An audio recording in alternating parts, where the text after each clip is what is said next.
Chapter 1. Ikigai. The art of staying young while growing old. What is your reason for being?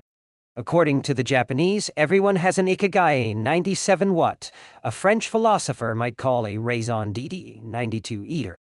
Some people have found their Ikigai while others are still looking, though they carry it within them. Our Ikigai is hidden deep inside each of us, and finding it requires a patient search. According to those born on Okinawa, the island with the most centenarians in the world, our Ikigai is the reason we get up in the morning. Whatever you do, don't 90 to retire. Having a clearly defined Ikigai brings satisfaction, happiness, and meaning to our lives. The purpose of this book is to help you find yours and to share insights from Japanese philosophy on the lasting health of body, mind, and spirit. One surprising thing you notice living in Japan is how active people remain after they retire. In fact, many Japanese people never really retire 97. They keep doing what they love for, as long as their health allows. There is, in fact, no word in Japanese that means retire in the sense of N93, leaving the workforce for good 94, as in English. According to Dan Buettner, a National Geographic reporter who knows the country well, having a purpose in life is so important in Japanese culture that our idea of retirement simply doesn't 92 exist there. The island of almost eternal youth. Certain longevity studies suggest that a strong sense of community and a clearly defined Ikigai are just as important as the famously healthful Japanese diet 97, perhaps even more so. Recent medical studies of centenarians from Okinawa and other so-called blue zones, 97th geographic regions, where people live longest 97, provide a number of interesting facts about these extraordinary human beings. Not only do they live much longer than the rest of the world 92's population, they also suffer from fewer chronic illnesses such as cancer and heart disease. Inflammatory disorders are also less common. Many of these centenarians enjoy enviable levels of vitality and health that would be unthinkable for people of advanced age elsewhere. Their blood tests reveal fewer free radicals, which are responsible for cellular aging. As a result of drinking tea and eating until their stomachs are only 80% full, women experience more moderate symptoms during menopause, and both men and women maintain higher levels of sexual hormones until much later in life. The rate of dementia is well below the global average. The characters behind Ikigai. In Japanese, Ikigai is written as Yuichiro with 29,983, U at 12,365, Ju 30,002, Uy 29,983, U 12,365, which means 93 life, 94 with U 30,002, U 26,000, which means 93 B worthwhile. 94 U 30,002, U 26,000 can be broken down into the characters Ju 30,002, which means 93 armor, 94 and 93 number 1, 94, and need the first 94 to head into battle, taking initiative as a leader, and Gu 26,000, which means 93 beautiful, 94 or 93 legend 94.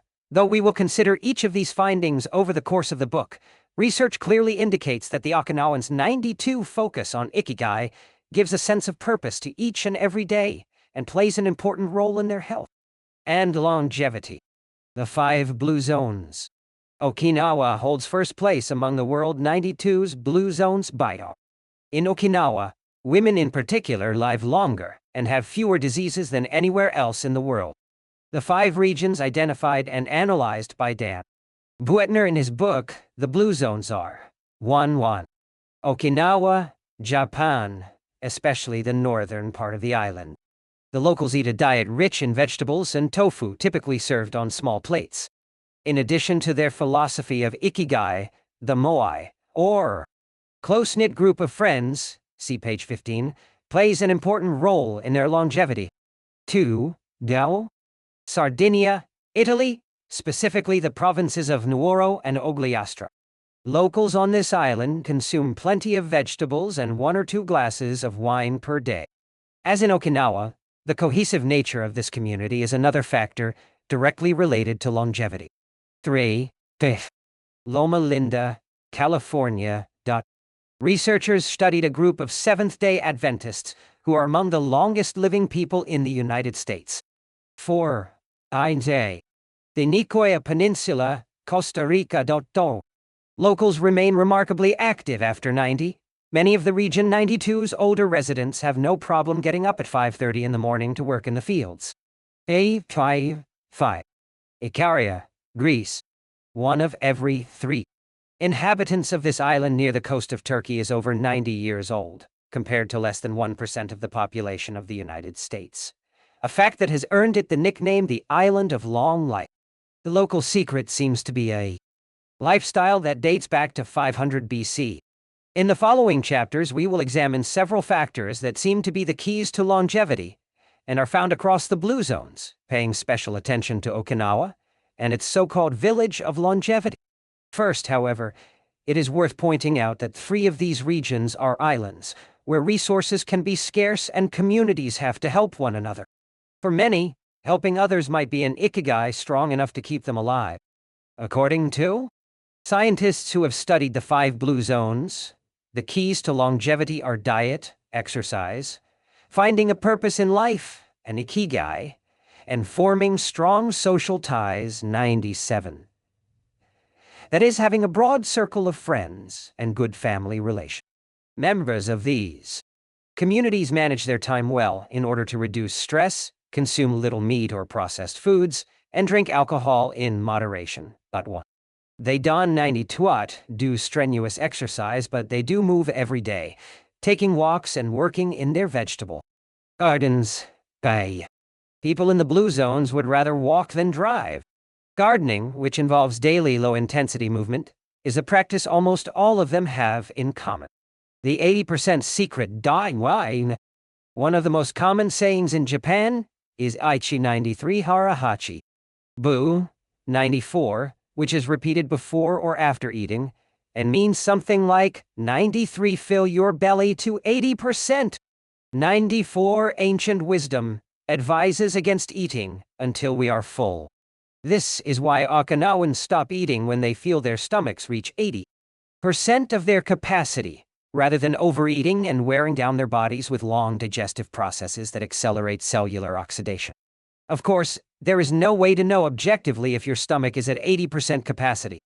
The lesson to learn from this saying is that we should stop eating when we are starting to feel full.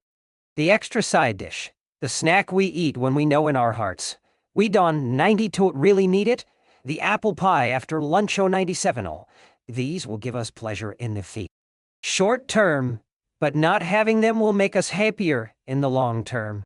The way food is served is also important. By presenting their meals on many small plates, the Japanese tend to eat less.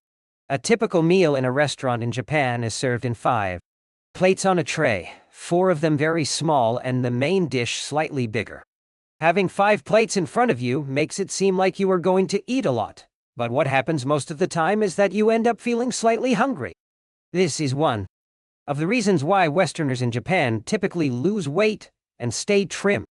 Recent studies by nutritionists reveal that Okinawans consume a daily average of 1,800 to 1,900 calories, compared to 2,200 to 3,300 in the United States, and have a body mass index between 18 and 22, compared to 26 or 27 in the United States.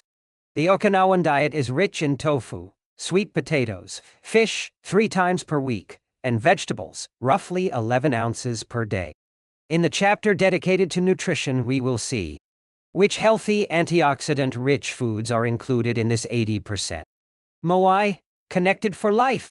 It is customary in Okinawa to form close bonds within local communities. A moai is an informal group of people with common interests who look out for one another. For many, serving the community becomes part of their ikigai. The moai has its origins in hard times, when farmers would get together to share best practices and help one another cope with meager harvests. Members of a moai make a set monthly contribution to the group. This payment allows them to participate in meetings, dinners, games of Go and Shogi, Japanese chess, or whatever hobby they have in common. The funds collected by the group are used for activities, but if there is money left over, one member, decided on a rotating basis, receives a set amount from the surplus. In this way, being part of a moai helps maintain emotional and financial stability. If a member of a moai is in financial trouble, he or she can get an advance from the Group 92's savings. While the details of each moai 92's accounting practices vary according to the group and its economic means, the feeling of belonging and support gives the individual a sense of security and helps increase life expectancy. Following this brief introduction to the topics covered in this book, we look at a few causes of premature aging in modern life, and then explore different factors related to Ikigai. Chapter 2, Anti-Aging Secrets. Little things that add up to a long and happy life. Aging 92's escape velocity. For more than a century, we 92 managed to add an average of 0.3 years to our life expectancy every year. But what would happen if we had the technology to add a year of life expectancy every year? In theory, we would achieve biological immortality, having reached Aging 92's G193 escape velocity. 94. Aging 92's escape velocity, and the rabbit imagine a sign far off in the future with a number on it that represents the age of your death. Every year that you live, you advance closer to the sign. When you reach the sign, you die. Now imagine a rabbit holding the sign and walking to the future. Every year that you live, the rabbit is half a year as far away. After a while, you will reach the rabbit and die. But what if the rabbit could walk at a pace of 1 year for every year of your life? You would never be able to catch the rabbit, and therefore you would never die. The speed at which the rabbit walks to the future is our technology.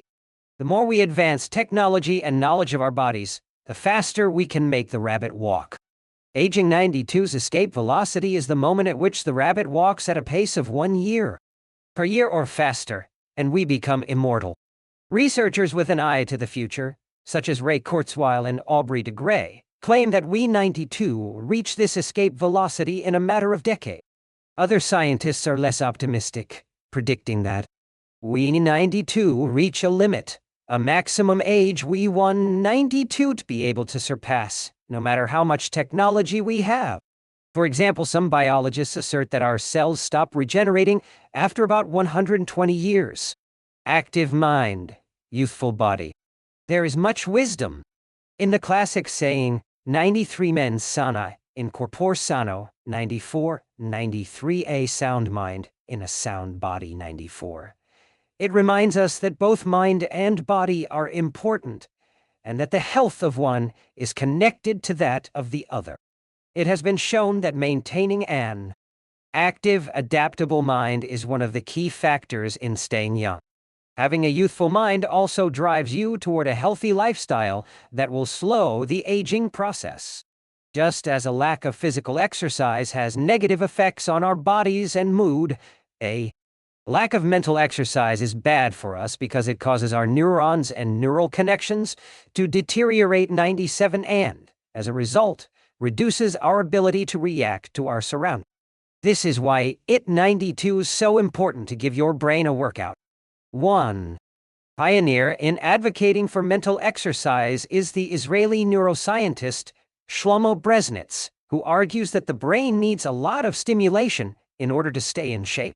As he stated in an interview with Eduard Punset for the Spanish television program Redes, there is a tension between what is good for someone and what they want to do.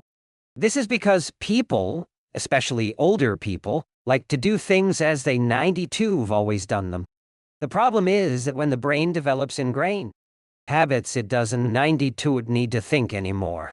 Things get done quickly and efficiently on automatic pilot, often in a very advantageous way. This creates a tendency to stick to routines, and the only way of breaking these is to confront the brain with new information. 1. Presented with new information, the brain creates new connections and is revitalized. This is why it is so important to expose yourself to change, even if stepping outside your comfort zone means feeling a bit of anxiety. The effects of mental training have been scientifically demonstrated. According to Collins Hemingway and Shlomo Bresnitz in their book Maximum Brain Power, Challenging the Brain for Health and Wisdom, mental training is beneficial on many levels. 93. Begin exercising your brain by doing a certain task for the first time. 94, he writes. 93, and at first it seems very difficult, but as you learn how to do it, the training is already working. The second time you realize that 92 is easier, not harder to do because you 92 are getting better at it.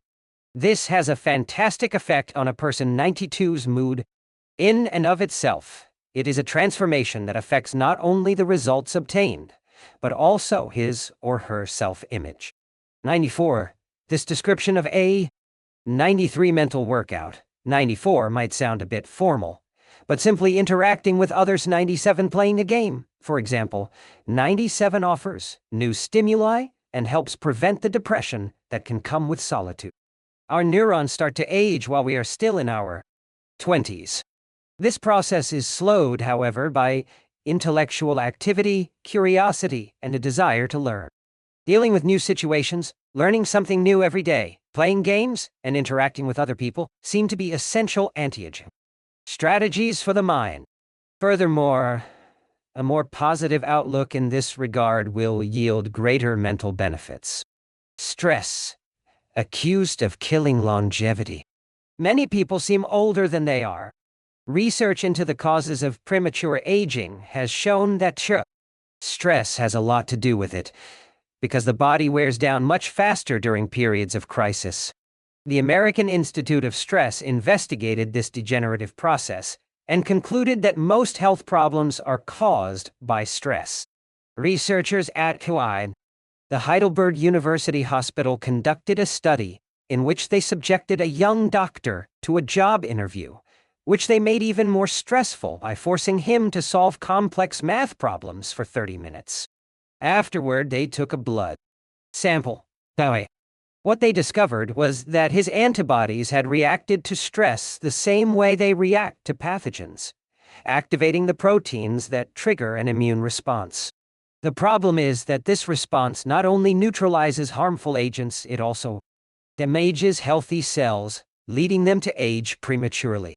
The University of California conducted a similar study, taking data and samples from 39 women who had high levels of stress due to the illness of one of their children and comparing them to samples from women with healthy children and low levels of stress. They found that stress promotes cellular aging by weakening cell structures known as telomeres, which affects cellular regeneration and how our cells age. As the study revealed, the greater the stress, the greater the degenerative effect on cells.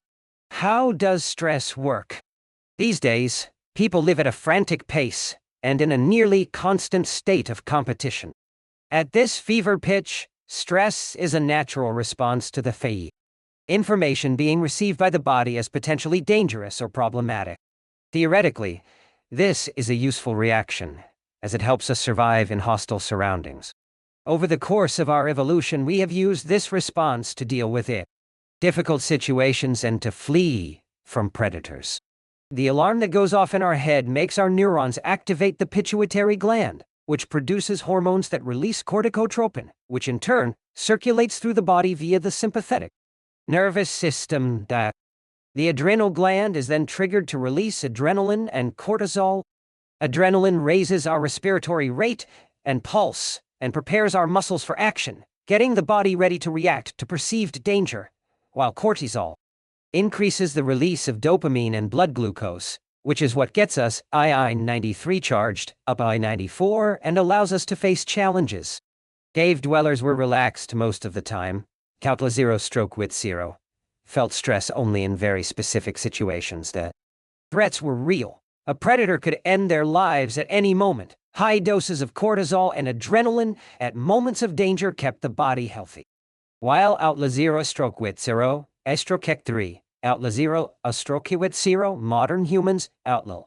Work most of the time and are alert to any and all threats, are online or waiting for notifications from their cell phones 24 hours a day. The brain associates the ping of a cell phone or an email notification with the threat of a predator. Low doses of cortisol flow constantly through the body, with implications for a range of health problems, including adrenal fatigue and chronic fatigue syndrome. These processes are, in moderation, beneficial. 97. They help us overcome challenges in our daily lives. Nonetheless, the stress to which human beings are subjected today is clearly harmful. Stress has a degenerative effect over time. A sustained state of emergency affects the neurons associated with memory, as well as inhibiting the release of certain hormones, the absence of which can cause depression.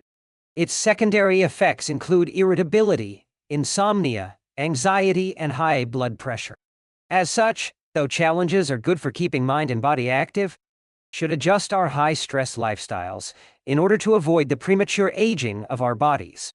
Be mindful about reducing stress. Whether or not the threats we perceive are real, stress is an easily identifiable condition that not only causes anxiety, but is also highly psychosomatic, affecting everything from our digestive system to our skin. This is why prevention is so important in avoiding the toll that stress takes on us. As 97, and why many experts recommend practicing mindfulness. The central premise of this stress reduction method is focusing on the self, noticing our responses even if they are conditioned by habit, in order to be fully conscious of them. In this way, we connect with the here and now and limit thoughts that tend to spiral out of control. 93. Have to learn to turn off the autopilot that 92's steering us in an endless loop. We all know people who snack while talking on the phone or watching the news. You ask them if the omelet they just ate had onion in it, and they can. A 92 tell you. 94, says Roberto Alcibar, who abandoned his fast-paced life to become a certified instructor of mindfulness after an illness threw him into a period of acute stress. One way to reach a state of mindfulness is through meditation, which helps filter the information that reaches us from the outside world.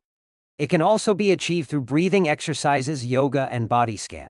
Achieving mindfulness involves a gradual process of training, but with a bit of practice, we can learn to focus our mind completely, which reduces stress and helps us live longer. A little stress is good for you. While sustained, intense stress is a known enemy of longevity and both mental and physical health. Low levels of stress have been shown to be beneficial.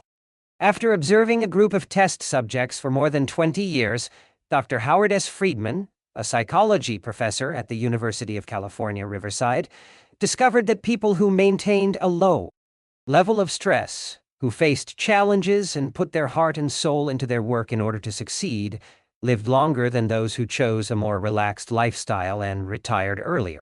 From this, he concluded that a small dose of stress is a positive thing, as those who live with low levels of stress tend to develop healthier habits, smoke less, and drink less alcohol. Given this, it is not surprising that many of the supercentenarians, 97 people who live to be 110 or more, 97 whom we 92 will meet in this book, talk about having lived intense lives and working well into old age. A lot of sitting will age you. In the Western world in particular, the rise in sedentary behavior has led to numerous diseases such as hypertension and obesity, which, in turn, affect longevity. Spending too much time seated at work or at home not only reduces muscular and respiratory fitness, but also increases appetite and curbs the desire to participate in activities. Being sedentary can lead to hypertension, imbalanced eating, cardiovascular disease, osteoporosis, and even certain kinds of cancer. Recent studies have shown a connection between a lack of physical activity and the progressive distortion of telomeres in the immune system, which ages those cells and, in turn, the organism as a whole. This is a problem at all life stages, not only among adults. Sedentary children suffer from high rates of obesity and all its associated health issues and risks, which is why 80-92's so important too. Develop a healthy and active lifestyle at an early age. At 92's easy to be less sedentary. It just takes a bit of effort and a few changes to your routine.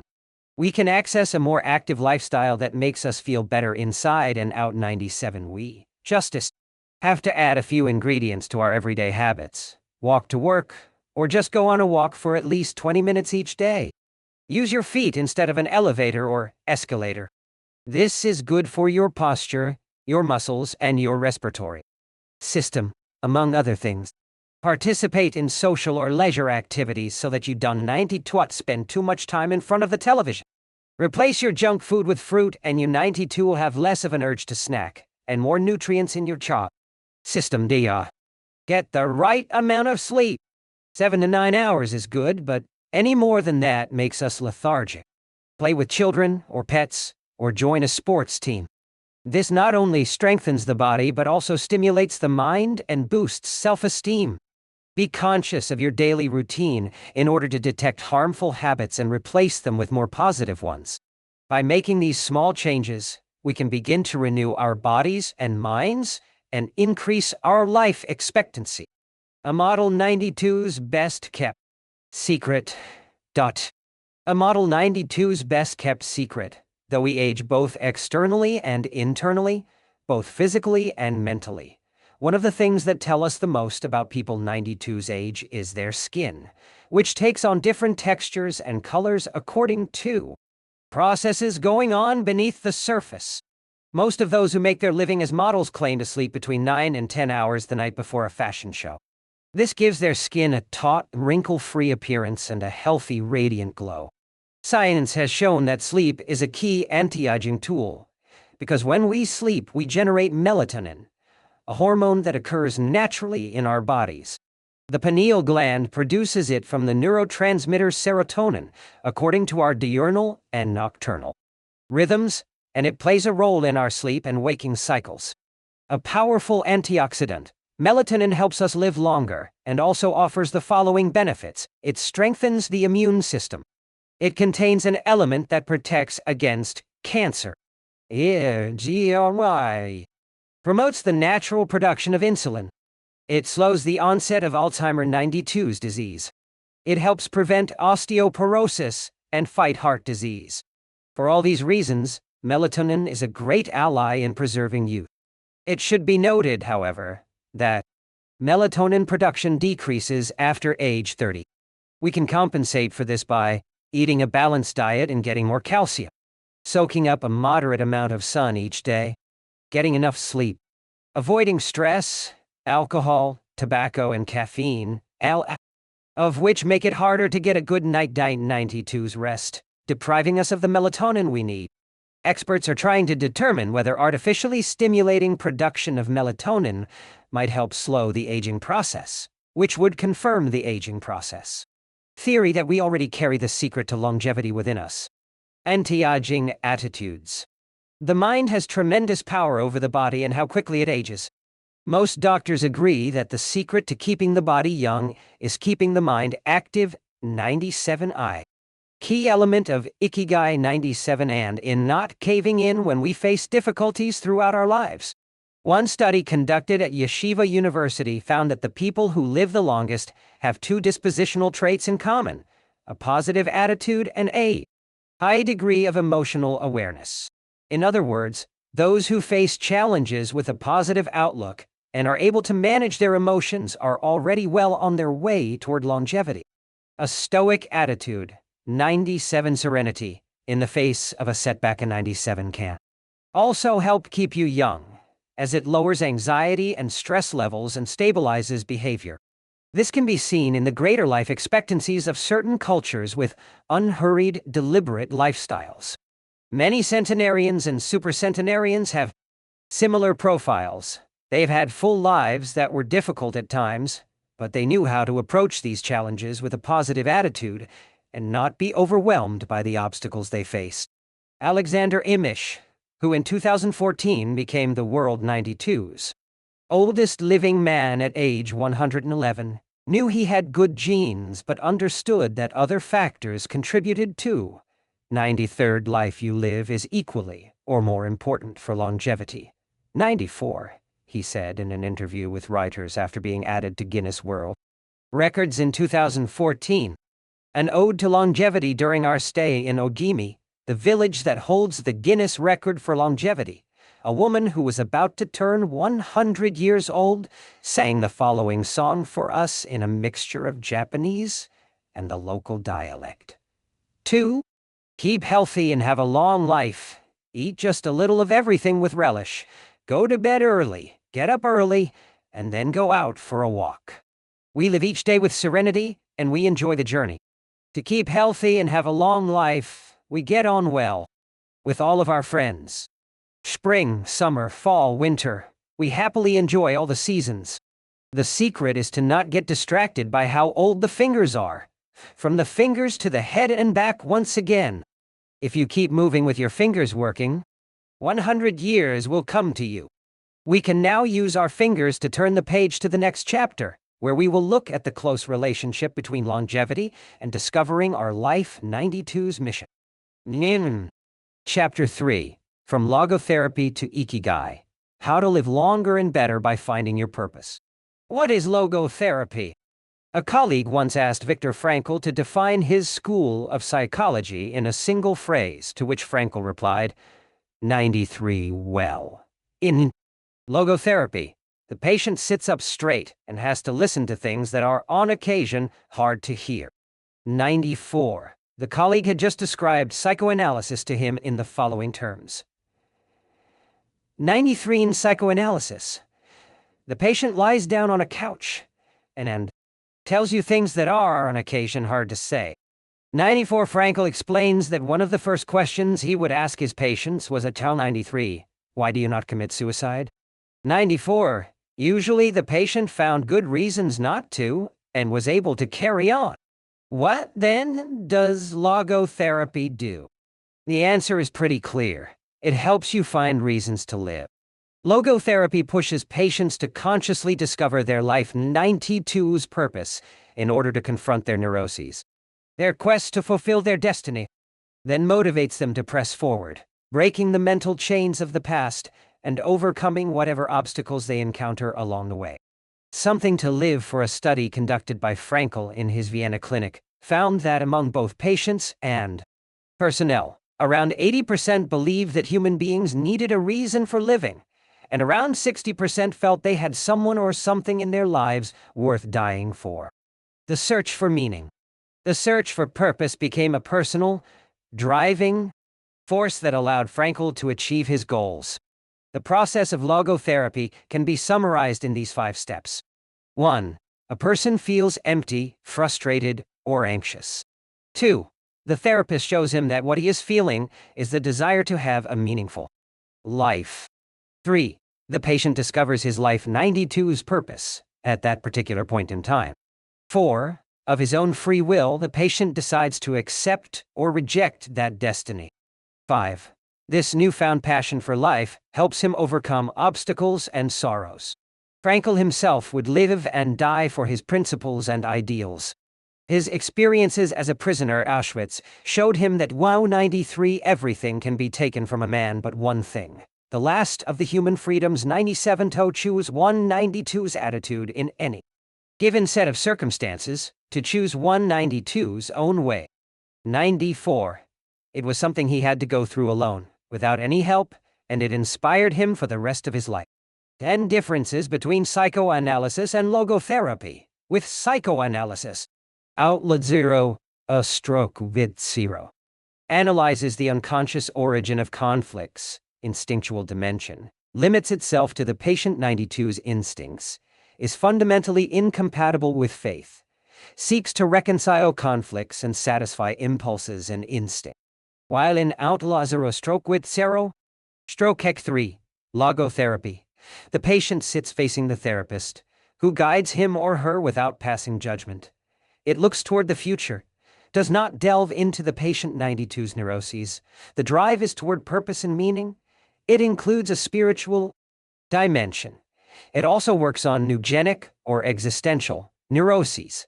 It deals with conflicts when and where they arise, spiritual dimension, it also deals with spiritual realities, compatible with faith, and seeks to help the patient find meaning in his life and satisfy his moral principles.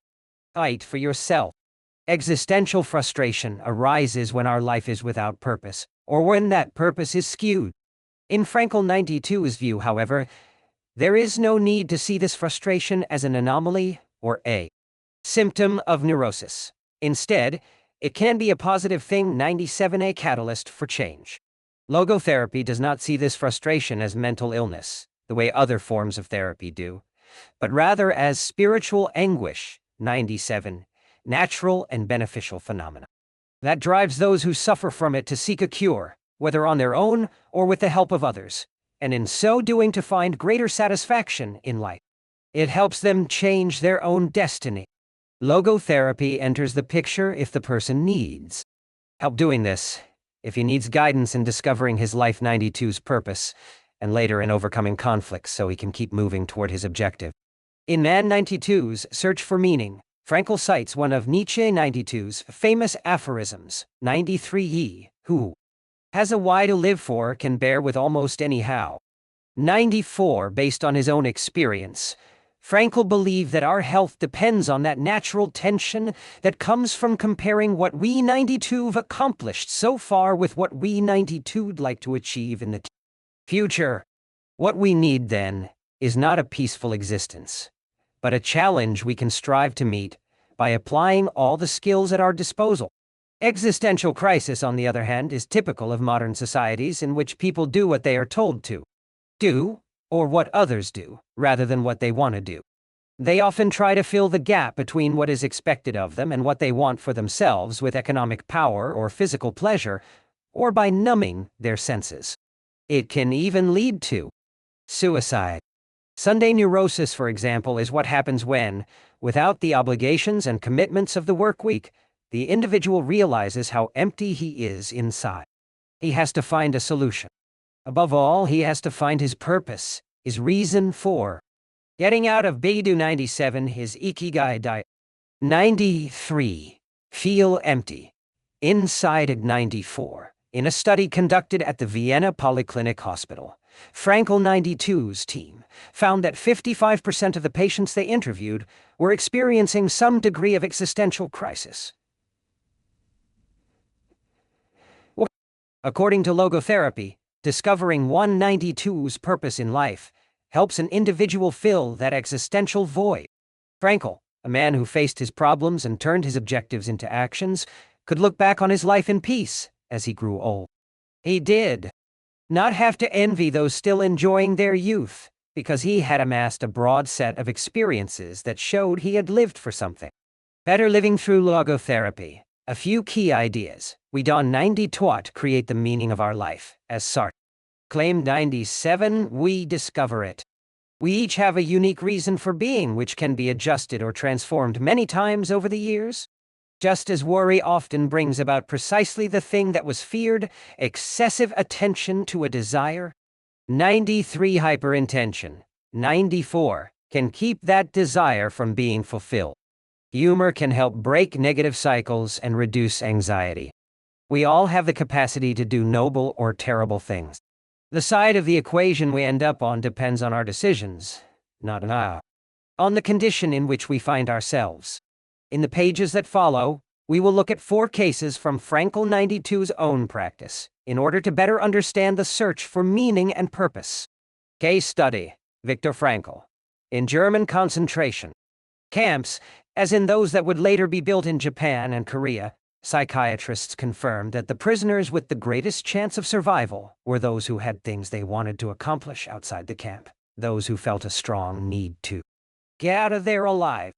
This was true of Frankl, who, after being released and successfully developing the school of logotherapy, realized he had been the first patient of his own practice. Frankl had a goal to achieve, and it made him persevere.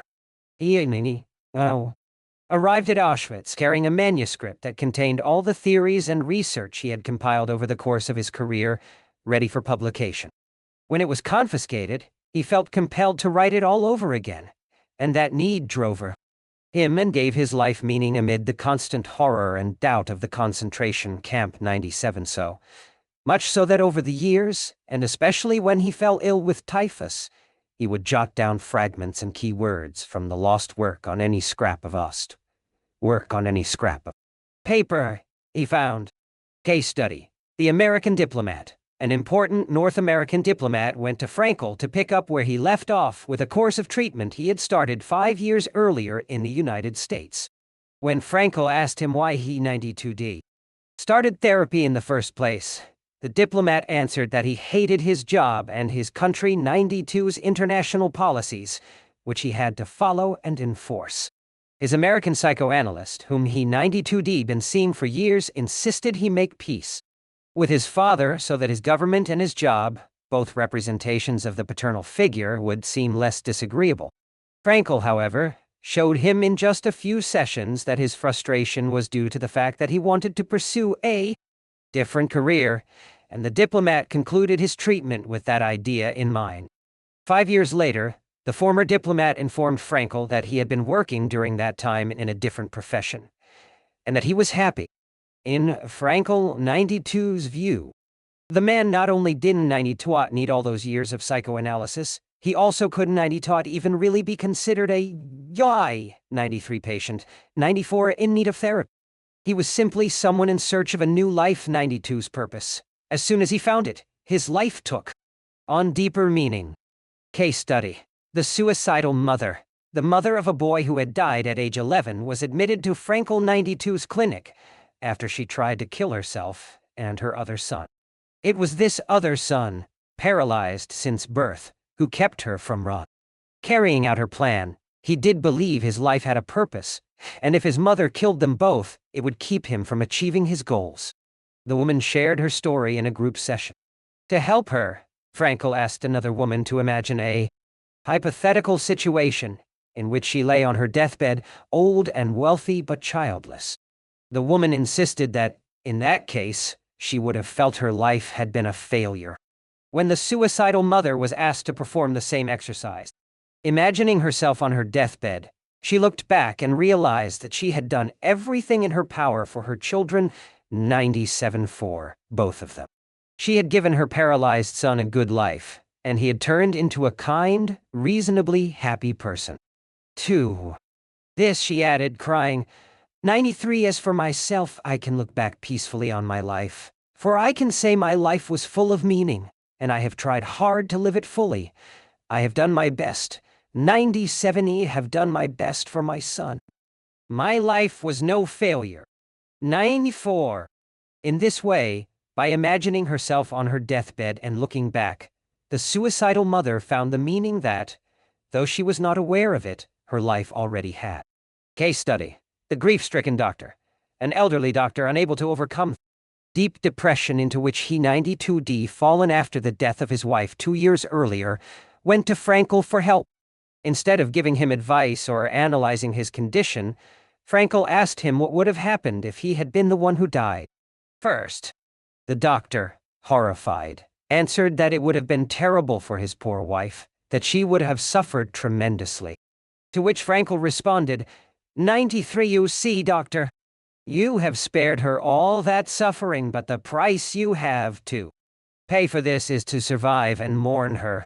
94. The doctor didn't 92 say another word. He left Frankel 92's office in peace, after taking the therapist 92's hand in his own. He was able to tolerate the pain in place of his beloved wife. His life had been given a purpose. Morita therapy. In the same decade that logotherapy came into being 97 a few years earlier, in fact 197 Shuma Morita created his own purpose-centered therapy in Japan. It proved to be effective in the treatment of neurosis, obsessive-compulsive disorder, and post-traumatic stress. In addition to being a psychotherapist, Shoma Morita was a Zen Buddhist, and his therapy left a lasting spiritual mark on Japan. Many Western forms of therapy focus on controlling or modify the patient 92's emotions. In the West, we tend to believe that what we think influences how we feel, which in turn influences how we act. In contrast, Morita therapy focuses on teaching patients to accept their emotions without trying to control them, since their feelings will change as a result of their actions. In addition to accepting the patient 292's emotions, Morita therapy seeks to LA93 create 94 new emotions on the basis of actions. According to Morita, these emotions are learned through experience and repetition. Morita therapy is not meant to eliminate symptoms. Instead, it teaches us to accept our desires, anxieties, fears, and worries, and let them go.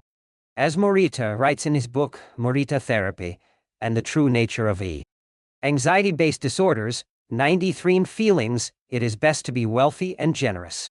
94 Morita explained the idea of letting go of negative feelings with the following fable. A donkey that is tied to a post by a rope will keep walking around the post in an attempt to free itself, only to become more immobilized and attached to the post. The same thing applies to people with obsessive thinking, who become more trapped in their own suffering when they try to escape from their fears and discomfort. The basic principles of Morita therapy. 1. Accept your feelings. If we have obsessive thoughts, we should not try to control them or get rid of them. If we do, they become more intense. Regarding human emotions, the Zen master would say, 93 If we try to get rid of one wave with another, we end up with an infinite sea. 94 We don 92 It create our feelings. They simply come to us, and we have to accept them. The trick is welcoming them. Morita likened emotions to the weather. We can 92 predict or control them. We can only observe them. To this point, he often quoted the Vietnamese monk Thich Nhat Hanh, who would say, 93 Hello, solitude. How are you today? Come, sit with me and I will care for you. I 94 2 Do what you should be doing. We should 92 focus on eliminating symptoms, because recovery will come on its own. We should focus instead on the present moment, and if we are suffering, on accepting that suffering. Above all, we should avoid intellectualizing the situation. The therapist 92's mission is to develop the patient 92's character, so he or she can face any situation, and character is grounded in the things we do. Morita therapy does not offer its patients explanations, but rather allows them to learn from their actions and activities. It doesn't 92 tell you how to meditate, or how to keep a diary the way Western therapies do. It is up to the patient to make discoveries through experience. 3. Discover your life 92's purpose. We can 92 control our emotions, but we can take charge of our actions every day. This is why we should have a clear sense of our purpose, and always keep Morita 92's mantra in mind. 93. What do we need to be doing right now? What action should we be taking? 94. The key to achieving this is having dared to look inside yourself to find your Ikigai. The 4 phases of Morita therapy. Morita 92's original treatment, which lasts 15 to 21 days, consists of the following stages. 1. Isolation and rest, 5 to 7 days. During the first week of treatment, the patient rests in a room without any external stimuli. No television, books, family, friends, or speaking. All the patient has is his thoughts. He lies down for most of the day and is visited regularly by the therapist, who tries to avoid interacting with him as much as possible. The therapist simply advises the patient to continue observing the rise and fall of his emotions as he lies there. When the patient gets bored and wants to start doing things again, he is ready to move on to the next stage of therapy. 2. Light occupational therapy, 5 to 7 days. In this stage, the patient performs repetitive tasks in silence. One of these is keeping a diary about his thoughts and feelings. The patient goes outside after a week of being shut in, takes walks in nature, and does breathing exercises. He also starts doing simple activities such as gardening, drawing, or painting. During this stage, the patient is still not allowed to talk to anyone except the therapist. 3. Occupational therapy, 5 to 7 days. In this stage, the patient performs tasks that require physical movement. Dr. Morita liked to take his patients to the mountains to chop wood. In addition to physical tasks, the patient is also immersed in other activities, such as writing, painting, or making ceramic. The patient can speak with others at this stage, but only about the tasks at hand. 4. Nornride. The return to social life and the E93 Real 94 world. The patient leaves the hospital and is reintroduced to social life, but maintains the practices of meditation and occupational therapy developed during treatment. The idea is to re-enter society as a new person. A sense of purpose, and without being controlled by social or emotional pressures. Nikken meditation. Morita was a great Zen master of Nikken introspective meditation. Much of his therapy draws on his knowledge and mastery of this school, which centers on 3 questions the individual must ask him or herself. 1. What have I received from person X? 2. What have I given to person X? 3. What problems have I caused person X? Through these reflections, we stop identifying others as the cause of our problems and deepen our own sense of responsibility. As Morita said, 93. If you are angry and want to fight, think about it for 3 days before coming to blows. After 3 days, the intense desire to fight will pass on its own. 94. And now Ikigai, logotherapy and Morita therapy are both grounded in a personal, unique experience that you can access without therapists or spiritual retreats.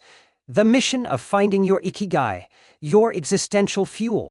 Once you find it, it is only a matter of having the courage and making the effort to stay on the right path.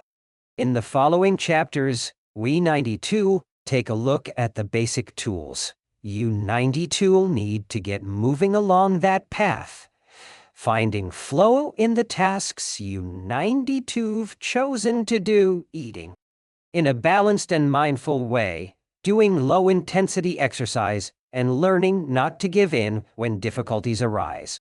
In order to do this, you have to accept that the world 97, like the people who live in IT 97, is imperfect, but that it is still full of opportunities for growth and achievement. Are you ready to throw yourself into your passion as if it were the most important thing in the world? Practicing for years until he finally does. Why does the apprentice refuse to give up? Doesn't 92 he get bored cooking eggs every day? No, because making sushi is his Ikigai too. Both Jiro and his son are culinary artists. They don't 92 get bored when they cook. 97 they achieve a state of flow. They enjoy themselves completely when they are in the kitchen. That is their happiness, their Ikigai. They 92've learned to take pleasure in their work, to lose their work sense of time. Beyond the close relationship between father and son, which helps them keep the challenge going each day, they also work in a quiet, peaceful environment that allows them to concentrate. Even after receiving a 3-star rating from Michelin, they never considered opening other locations or expanding the business. They serve just 10 patrons at a time at the bar of their small restaurant. Jiro 92's family isn't 92 looking to make money. Instead, they value good working conditions and creating an environment in which they can flow while making the best sushi in the world. Jiro, like Yukio Shakunaga, begins his work at Chu 93rd Source. 94 he goes to the fish market to find the best tuna. Shakunaga goes to the mountains to find the best porcelain. When they get down to work, both become one with the object they are creating. This unity with the object that they reach in a state of flow takes on special meaning in Japan, where, according to Shintoism, forests, trees, and objects have a kami, spirit, or god within them. When someone 97, whether an artist, an engineer, or a chef on 97 sets out to create something, his or her responsibility is to use nature to give it nature at every moment. During this process, the artisan becomes one with the object and flows with it. An ironworker would say that metal has a life of its own, just as someone making ceramics would say that the clay does. The Japanese are skilled at bringing nature and technology together, not man versus nature, but rather a union of the two. The purity of Ghibli. There are those who say that the Shinto value of being connected with nature is vanishing. One of the harshest critics of this loss is another artist with a clearly defined Ikigai, Hayao Miyazaki, the director of the animated films produced by Studio Ghibli. In nearly all his films we see humans, technology, fantasy, and nature in a state of conflict 97 and, in the end, coming together. One of the most poignant metaphors in his film Spirited Away is an obese spirit covered in trash that represents the pollution of the rivers. In Miyazaki 92's films, forests have personalities, trees have feelings, and robots befriend birds. Considered a national treasure by the Japanese government, Miyazaki is an artist capable of becoming completely absorbed in his art. He uses a cell phone from the late 1990s, and he makes his entire team draw by hand. And the 93 Directsu 94, his films by rendering on paper even the tiniest detail, achieving flow by drawing, not by using a computer. Thanks to this obsession on the Director 92's part, Studio Ghibli is one of the only studios in the world where almost the entire production process is carried out using traditional techniques. Those who have visited Studio Ghibli know that it is fairly typical, on a given Sunday, to see a solitary individual tucked away in a corner, hard at work 97, a man in simple clothes who will greet them with an "Ohayo," hello, without looking up. Miyazaki is so passionate about his work that he spends many Sundays in the studio, enjoying the state of flow, putting his Ikigai above all else. Visitors know that under no circumstances is one to bother Miyazaki, who is known for his quick temper 97, especially if he is interrupted while drawing. In 2013, Miyazaki announced he was going to retire. To commemorate his retirement, the television station NHK made a documentary showing him in his last days at work. He is drawing in nearly every scene of the film. In one scene, several of his colleagues are seen coming out of a meeting, and there he is, drawing in a corner, paying no attention to them. In another scene, he is shown walking to work on December 30, a national holiday in Japan, and opening the doors of Studio Ghibli so he can spend the day there, drawing alone. Miyazaki Kani 92 had stopped drawing. The day after his EUI 93 retirement, 94. Instead of going on vacation or staying at home, he went to Studio Ghibli and sat down to draw.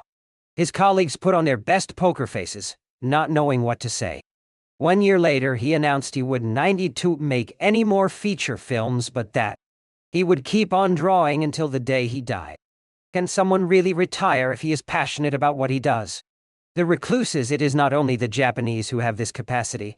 There are artists and scientists all over the world with strong, clear ikigais. They do what they love until their dying day.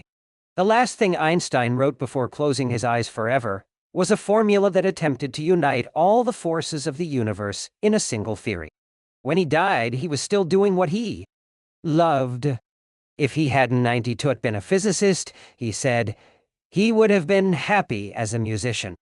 When he wasn't 92 focused on physics or mathematics, he enjoyed playing the violin. Reaching a state of flow while working on his formulas or playing music, his two ikigais brought him endless pleasure. Many such artists might seem misanthropic or reclusive, but what they are really doing is protecting the time that brings them happiness, sometimes at the expense of other aspects of their lives.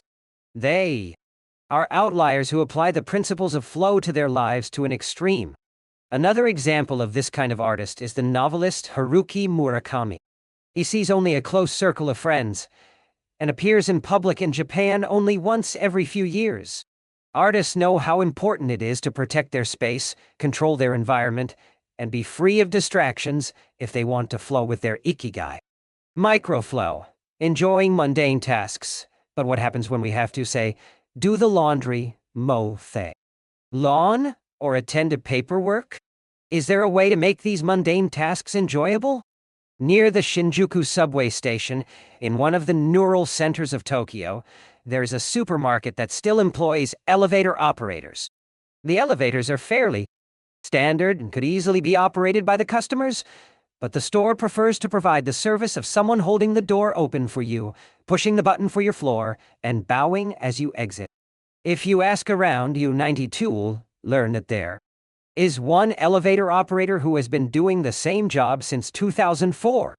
She is always smiling and enthusiastic about her work. How is she able to enjoy such a job? Doesn't 90 twat she get bored doing something so repetitive? On closer inspection, it becomes clear that the elevator operator is not just pushing buttons, but is instead performing a whole sequence of movements. She begins by greeting the customers with a song-like salutation, followed by a bow and a welcoming wave of the hand. Then she presses the elevator button with a graceful movement as though she is a geisha offering a client a cup of tea. Csikszentmihalyi calls this microflow. We 92've all been bored in a class or at a conference and started doodling to keep ourselves entertained, or whistled while painting a wall. If we 92 are not truly being challenged, we get bored and add a layer of complexity to amuse ourselves. Our ability to turn routine tasks into moments of microflow, into something we enjoy, is key too. Our being happy, since we all have to do such tasks. Even Bill Gates washes the dishes every night. He says he enjoys it 97, that it helps him relax and clear his mind, and that he tries to do it a little better each day, following an established order or set of rules. Hey, 92's made for himself. Plates first, forks second, and so on.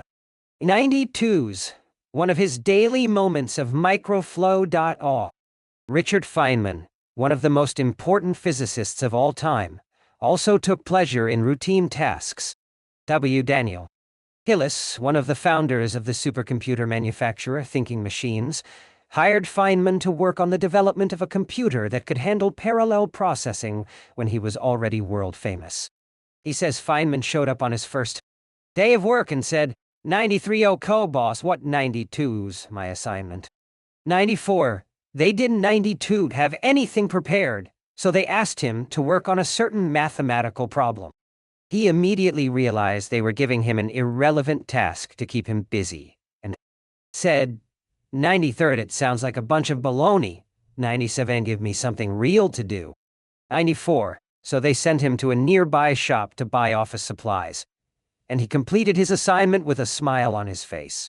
When he didn't 90 twat have something important to do, or needed to rest his mind, Feynman dedicated himself to microflowing 97 say, painting the office walls. Weeks later, after visiting the Thinking Machines offices, a group of investors declared, 93 you have a Nobel laureate in their painting walls. And soldering circuits. 94 instant vacations. Getting there through meditation, training the mind, can get us to a place of flow more quickly. Meditation is one way to exercise our mental muscles. There are many types of meditation, but they all have the same objective: calming the mind, observing our thoughts and emotions, and centering our focus on a single object. The basic practice involves sitting with a straight back and focusing on your breath. Anyone can do it, and you feel a difference after just one session. By fixing your attention on the air moving in and out of your nose, you can slow the torrent of thoughts and clear your mental horizons. The Archer 92's secret. The winner of the 1988 Olympic gold medal for archery was a 17-year-old woman from South Korea. When asked how she prepared, she replied that the most important part of her training was meditating for 2 hours each day. If we want to get better at reaching a state of flow, meditation is an excellent antidote to our smartphones and their notifications constantly clamoring for our attention. One of the most common mistakes among people starting to meditate is worrying about doing it 93 right, 94 achieving absolute mental silence, or reaching absolute mental silence. 93 nirvana. 94. The most important thing is to focus on the journey. Since the mind is a constant swirl of thoughts, ideas, and emotions, slowing down the due 93 centrifuge 94, 97 Evan, for just a few seconds, 97 can help us feel more rested and leave us with a sense of clarity. In fact, one of the things we learn in the practice of meditation is not to worry about anything that flits across our mental screen. The idea of killing our boss might flash into our mind, but we simply label it as a thought and let it pass like a cloud, without judging or rejecting it. It is only a thought 97 of the 60,000 we have every day, according to some experts. Meditation generates alpha and theta brain waves. For those experienced in meditation, these waves appear right away, while it might take a half hour for a beginner to experience them. These relaxing brain waves are the ones that are activated right before we fall asleep, as we lie in the sun, or right after taking a hot bath. I know. We all carry a spa with us everywhere we go. At 92 is just a matter of knowing how to get in a 7-something anyone can do, with a bit of practice. Humans, as ritualistic beings, life is inherently ritualistic. We could argue that humans naturally follow rituals that keep us busy. In some modern cultures, we have been forced out of our ritualistic lives to pursue goal after goal in order to be seen as successful. But throughout history, humans have always been busy. We were hunting, cooking, farming, exploring, and raising families, 97 activities that were structured as rituals to keep us busy throughout our day. But in an unusual way, rituals still permeate daily life and business practices in modern Japan. The main religions in Japan 97 Confucianism, Buddhism, and Shintoism 97 are all ones in which the rituals are more important than absolute rule. When doing business in Japan, process, manners, and how you work on something is more important than the final results.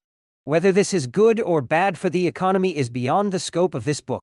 What is indisputable, though, is that finding flow in a I-93 ritualistic workplace in 94 is much easier than in one in which we are continually stressed out trying to achieve unclear goals set by our bosses.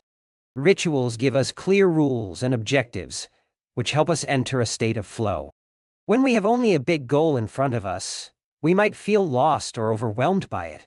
Rituals help us by giving us the process, the sub-steps on the path to achieving a goal.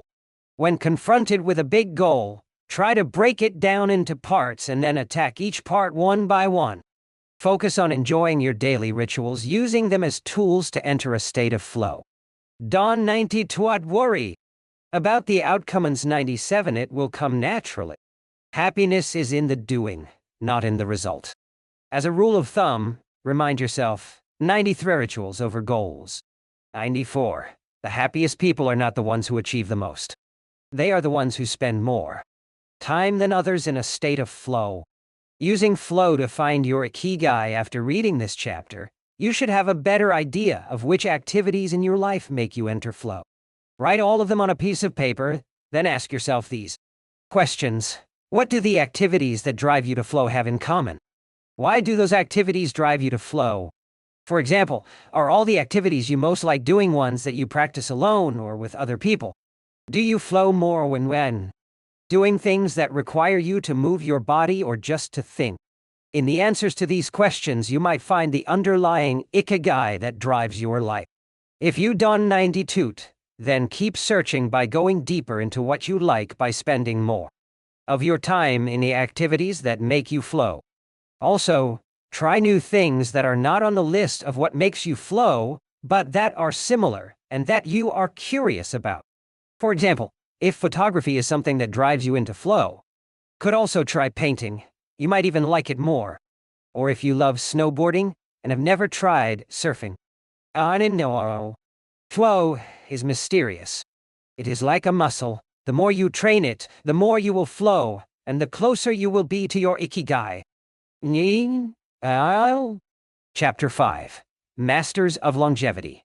Words of wisdom from the longest living people in the world. When we started working on this book, we didn't want to just research the factors that contribute to a long and happy life. We wanted to hear from the true masters of this art. The interviews we conducted in Okinawa merit their own chapter, but in the section that precedes it, we have provided an overview of the life philosophies of a few international champions of longevity. We 92 are talking about supercentenarians, 97 people who live to 110 years of age or more. The term was coined in 1970 by Norris McWhorter, editor of the Guinness Book of World Records. Its use became more widespread in the 1990s after it appeared in William Strauss and Neil Howe 92's generations. Today, there are an estimated 300 to 450 supercentenarians in the world, although the age of only around 75 of them has been confirmed. They are in 92 superheroes, but we could see them as such for having spent far more time on this planet than the average life expectancy would predict. Given the rise in life expectancy around the world, the number of supercentenarians might also increase. A healthy and purposeful life could help us join their ranks. Let 92s take a look at what a few of them have to say. Misao Okawa, 117, 93 ate and sleep, and you 92 live a long time. You have to learn to relax. 94, according to the Gerontology Research Group, until April 2015, the oldest living person in the world was Misao Okawa, who passed away in a care facility in Osaka, Japan, after living for 117 years and 27 days. The daughter of a textile merchant, she was born in 1898, when Spain lost its colonies in Cuba and the Philippines and the United States, annexed Hawaii and launched Pepsi Cola. Until she was 110, this woman 97 who lived in 3 different centuries, 97 cared for herself, unassisted. When specialists asked about her self-care routine, Misao answered simply, 93 eating sushi and sleeping, 94, to which we should add having a tremendous thirst for life. When they inquired about her secret for longevity, she answered with a smile, 93, ask myself the same thing. 94, proof that Japan continues to be a factory of long life. In July of the same year, Sakari Momoi passed away at 112 years and 150 days old. At the time, he was the oldest man in the world, though he was younger than 57 women.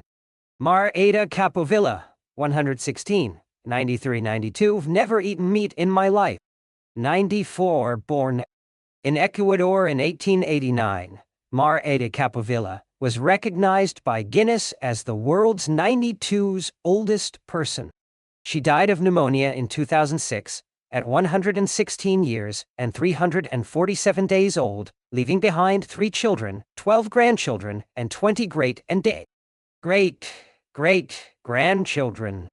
She gave one of her last interviews at age 17, sharing her memories and her thoughts. I 92 am happy, and I give thanks to God, who keeps me going. I never thought a 92D live so long. I thought I 92 die long ago. My husband, Antonio Capovilla, was the captain of a ship. He passed away at 84. We had 2 daughters and a son, and now I have many grandchildren and great-grandchildren. Things were better back in the old days. People behaved better. We used to dance, but we were more restrained. There was this one song I loved dancing to, 93 Mar-Ida 94 by Louis Alarc Threen. I still remember most of the words. I also remember many prayers and say them every day. I like the waltz and can still dance it. I also still make crafts. I still do some of the things I did when I was in school. When she had finished recalling her past, she began to dance 97-1 of her great passions 97 with an energy that made her seem decades younger. When asked about her secret for longevity, she responded simply, 93 Don 90 taught, know what the secret to long life is. The only thing I do is I 92've never eaten meat in my life. I attribute it to that. 94, Jan Calmaint, 122. 93, everything 92's fine Donty. 94, born in Arles, France, in February 1875, Jean Calment lived until August 4, 1997, making her at 122 the oldest person of verified age in history. She jokingly said that she 93 competed with Methuselah, 94, and there is no question that she broke numerous records as she went on celebrating birthdays. She died of natural causes at the end of a happy life, during which she denied herself almost nothing. She rode a bicycle until she turned 100. She lived on her own until 110, when she agreed to move into a nursing home after accidentally starting a small fire in her apartment. She stopped smoking at 120 when her cataracts started making it hard for her to bring a cigarette to her lips. One of her secrets may have been her sense of humor. As she said on her 120th birthday, 93E, see badly. I hear badly. And I feel bad. But everything 92's fine. 943 Walter Browning, 114. 93. If you keep your mind and body busy, you 92 will be around a long time. 94. Born in Minnesota in 1896. Walter Browning was able to see 3 centuries in his lifetime. He died in Montana in 2011 from natural causes. He 92'd had 2 wives and a 50-year career on the railroad.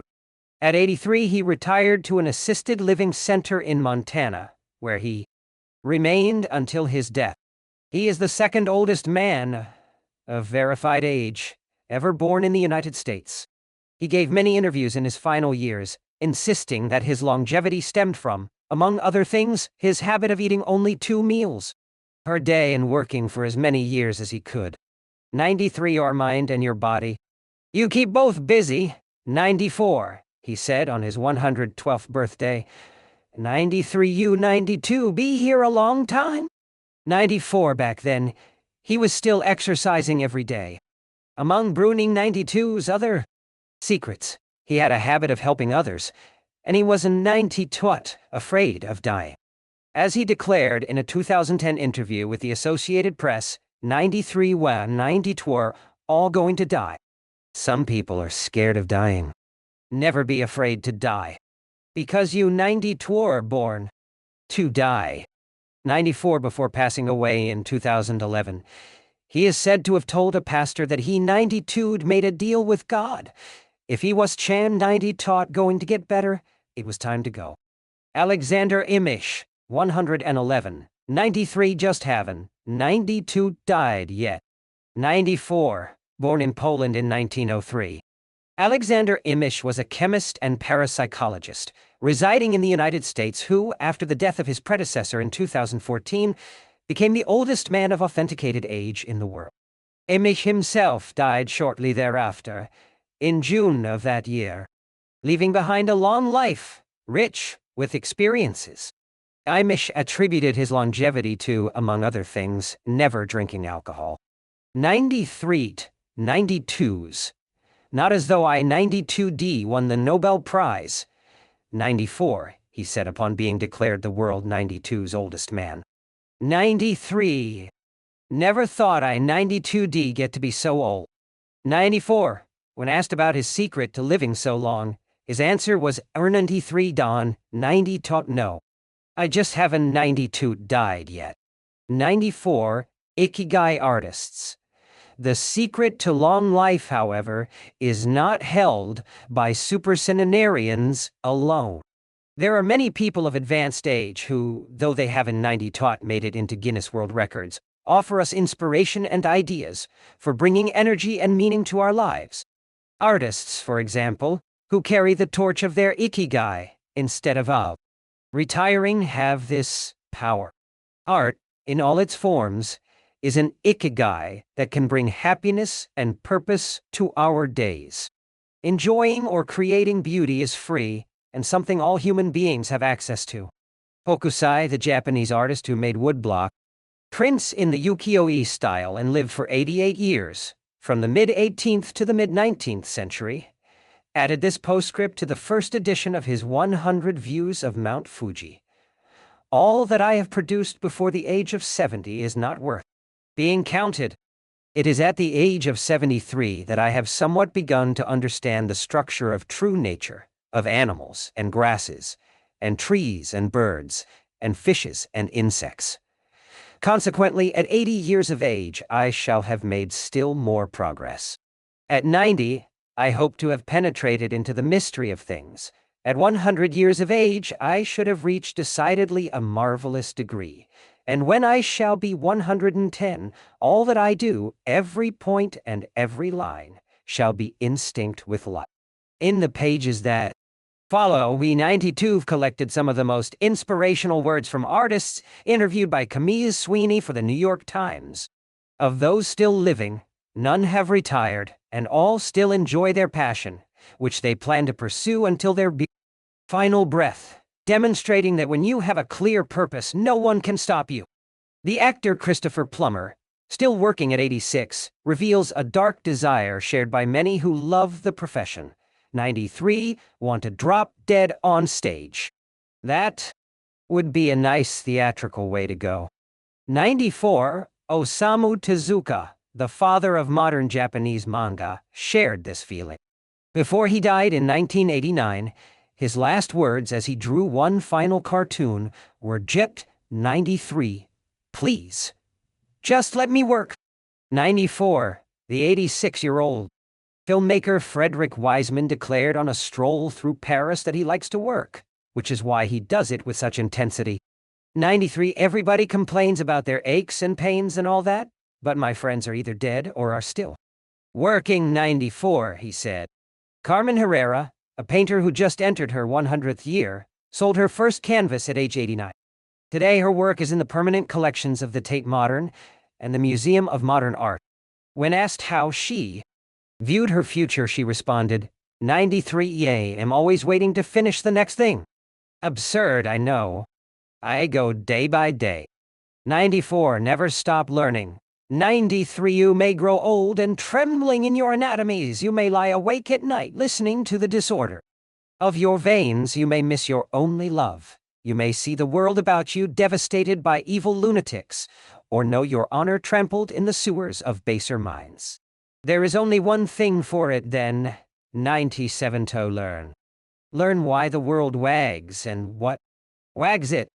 That is the only thing which the mind can never exhaust, never alienate, never be tortured by, never fear or distrust, and never dream of regretting.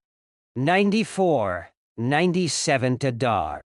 H. White, the once and future king for his part, naturalist and author Edward O. Wilson, asserted, 93, feel I have enough experience to join those who are addressing big questions. About 10 years ago, when I began reading and thinking more broadly about the questions of what are we, where did we come from, and where are we going, I was astonished at how little this was being done. 94, Ellsworth Kelly, an artist who passed away in 2015 at the age of 92, assured us that the idea that we lose our faculties with age is, in part, a myth, because instead, we develop a greater clarity and capacity for observation. 93, 92s. One thing about getting older, you see more. Every day I 91 continuing to see new things. That 92's why there are new paintings. 94, at 86, the architect Frank Gehry reminds us that some buildings can take 7 years and 93 from the time U-90 were hired until U-90 were finished. 94, a fact that favors a patient attitude with regard to the passage of time. The man responsible for the Guggenheim Museum Bilbao, however, knows how to live in the here and now. 93, you stay in your time. You don't 92 go backward. I think if you relate to the time U-90 were in, you keep your eyes and ears open, read the paper, see what 92's going on, stay curious about everything. You will automatically be in your time. 94, longevity in Japan, because of its robust civil registry. Many of those verified as having lived the longest are found in the United States. However, there are many centenarians living in remote villages in other countries. A peaceful life in the countryside seems pretty common among people who have watched a century pass. Without question, the international superstar of longevity is Japan, which has the highest life expectancy of any country in the thought world. In addition to a healthy diet, which we will explore in detail, and an integrated healthcare system in which people go to the doctor for regular checkups to prevent disease, longevity in Japan is closely tied to its culture, as we will see later on. The sense of community and the fact that Japanese people make an effort to stay active until the very end are key elements of their secret to long life. If you want to stay busy even when there are 92's, no need to work. There has to be an Ikigai on your horizon, a purpose that guides you throughout your life and pushes you to make things of beauty and utility for the community and yourself. Wow, they are the. Chapter 6. Lessons from Japan, 92's Centenarians. Traditions and Proverbs for Happiness and Longevity. To get to Ogimi, we had to fly nearly 3 hours from Tokyo to Naha, the capital of Okinawa. Several months earlier, we had contacted the town council of a place known as the Village of Longevity to explain the purpose of our trip and our intention to interview the oldest members of the community. After numerous conversations, we finally got the help we were looking for and were able to rent a house just outside the town. 1 year after starting this project, we found ourselves on the doorstep of some of the longest living people in the world. We realized right away that time seems to have stopped there, as though the entire town were living in an endless here and now. Arriving in Ojimi, after 2 hours on the road from Naha, Uenandituor, finally able to stop worrying about the traffic. To our left are the sea and an empty stretch of beach. To our right, the mountainous jungle of Okinawa, 92's Yanbaru forests. Once Route 58 passes Nago, where Orion Beer 97, the pride of Okinawa 97, is made, it skirts the coast until it reaches Ogimi. Every now and then, a few little houses and stores crop up in the narrow stretch of land between the road and the base of the mountain. We pass small clusters of houses scattered here and there as we enter the municipality of Ojimi, but the town does, 90 taught, really seem to have a center. Our GPS finally guides us to our destination, the Center for the Support and Promotion of Well-Being, housed in an unattractive cinder block building right off the highway. We go in through the back door, where a man named Tyra is waiting for us. Beside him is a petite, cheerful woman who introduces herself as Yuki. 2 other women immediately get up from desks and show us to a conference room. They serve us each a cup of green tea and a few shikuwasa, a small citrus fruit that packs a big nutritional punch, as we will see later on. Tyra sits down across from us in his formal suit and opens up a large planner and a 3-ring binder. Yuki sits next to him. The binder contains a list of all the Town 92's residents, organized by age: a 93 Club, 94, or Moedaida. Tyra points out that these groups of people who help one another are characteristic of Ogimi. The Moe are not organized around any concrete objective. They function more like a family.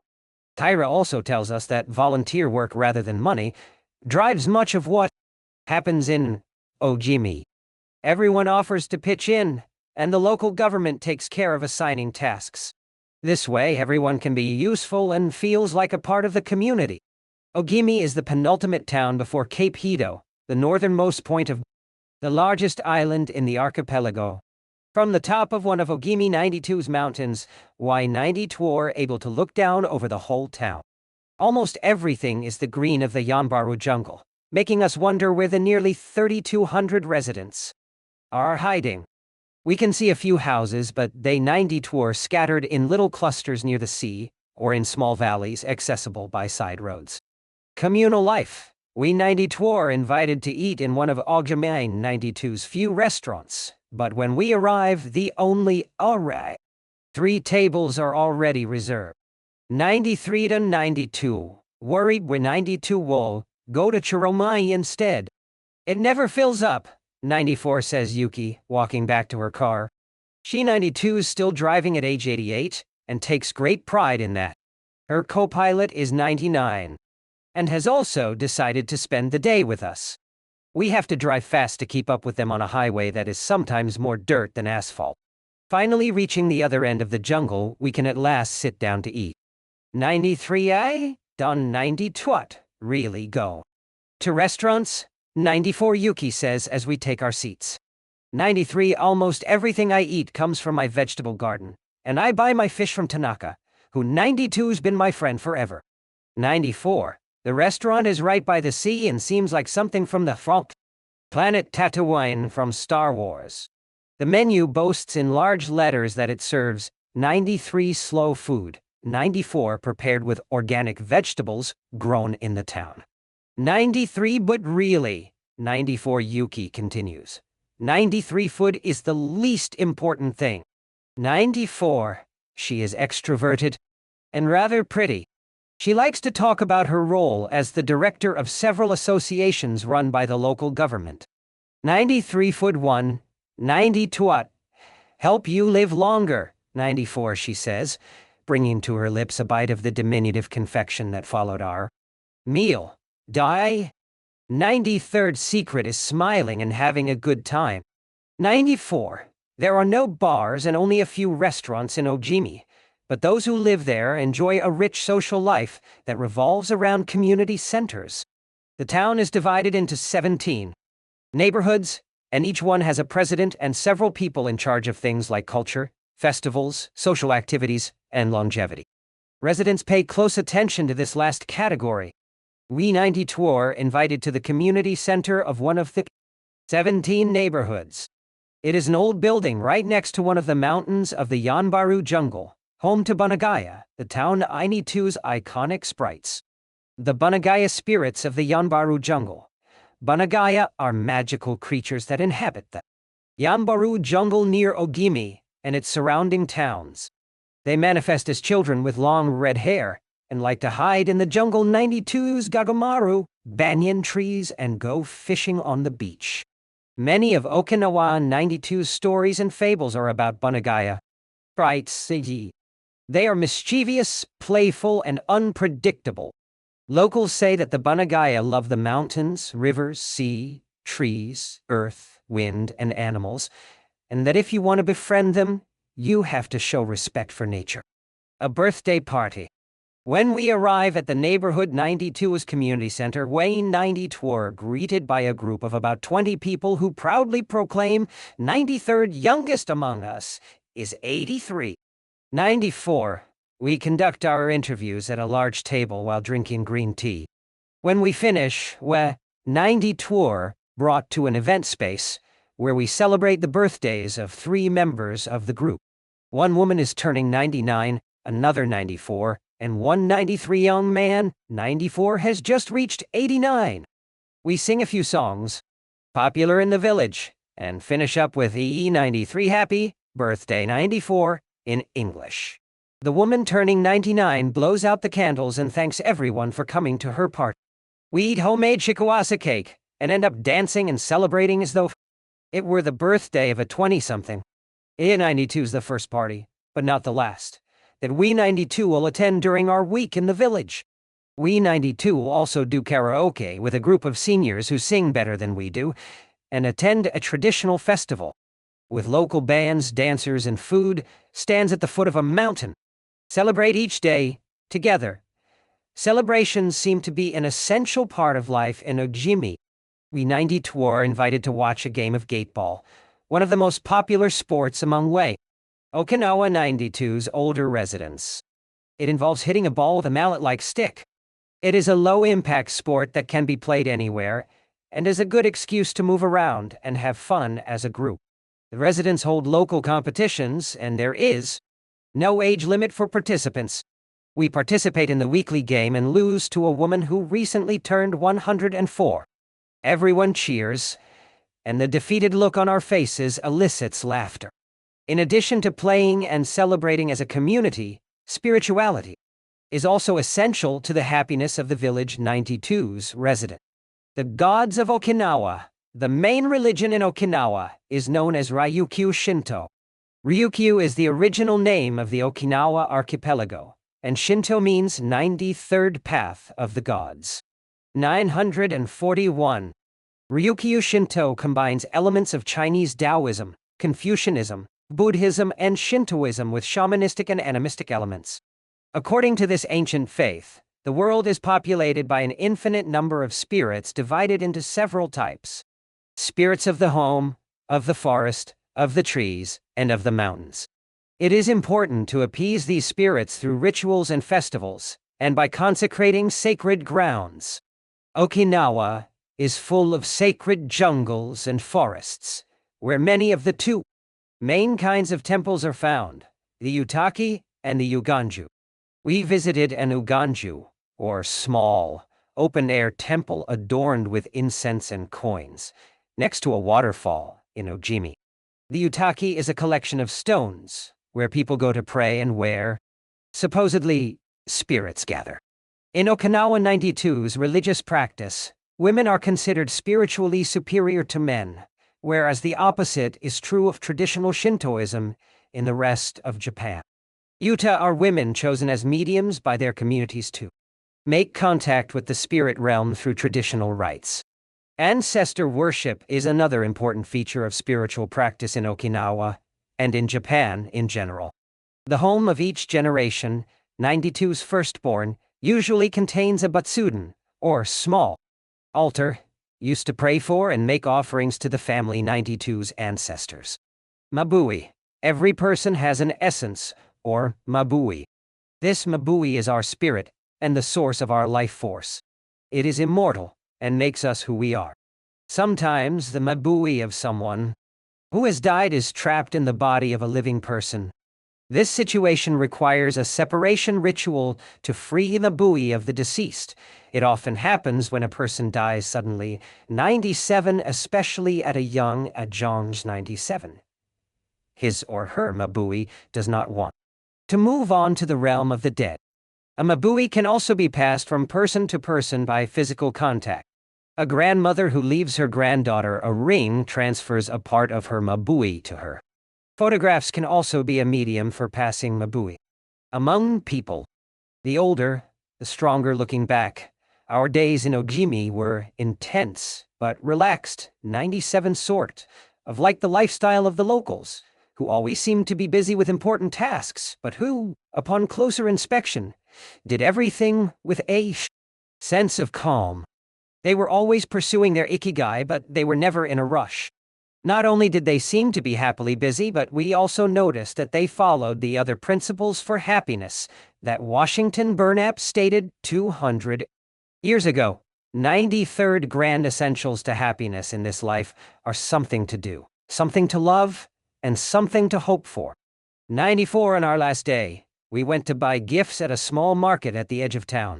The only things sold there are local vegetables, green tea, and shikuwasa juice, along with bottles of water from a spring hidden in the Yanbaru forests, bearing labels that read Jiwa 93 Longevity Water. 94, we bought ourselves some of this longevity water and drank it in the parking lot, looking out over the sea and hoping that the little bottles that promised a magic elixir would bring us health and long life, and would help us find our own Ikigai. Then we took a photo with a statue of Abunagaya and walked up to it one last time to read the inscription, a declaration from the town, where people live longest at 80. I am still a child. When I come to see you at 90, send me away to wait until I 100. The older, the stronger. Let us not depend too much on our children as we age. If you seek long life and health, you are welcome in our village, where you will be blessed by nature, and together, we will discover the secret to longevity. April 23, 1993, Ogimi Federation of Senior Citizen Clubs.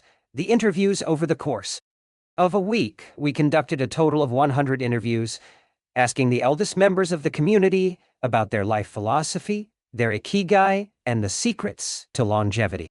We filmed these conversations with 2 cameras for use in a little documentary, and chose a few especially meaningful and inspiring statements to include in this section of the book.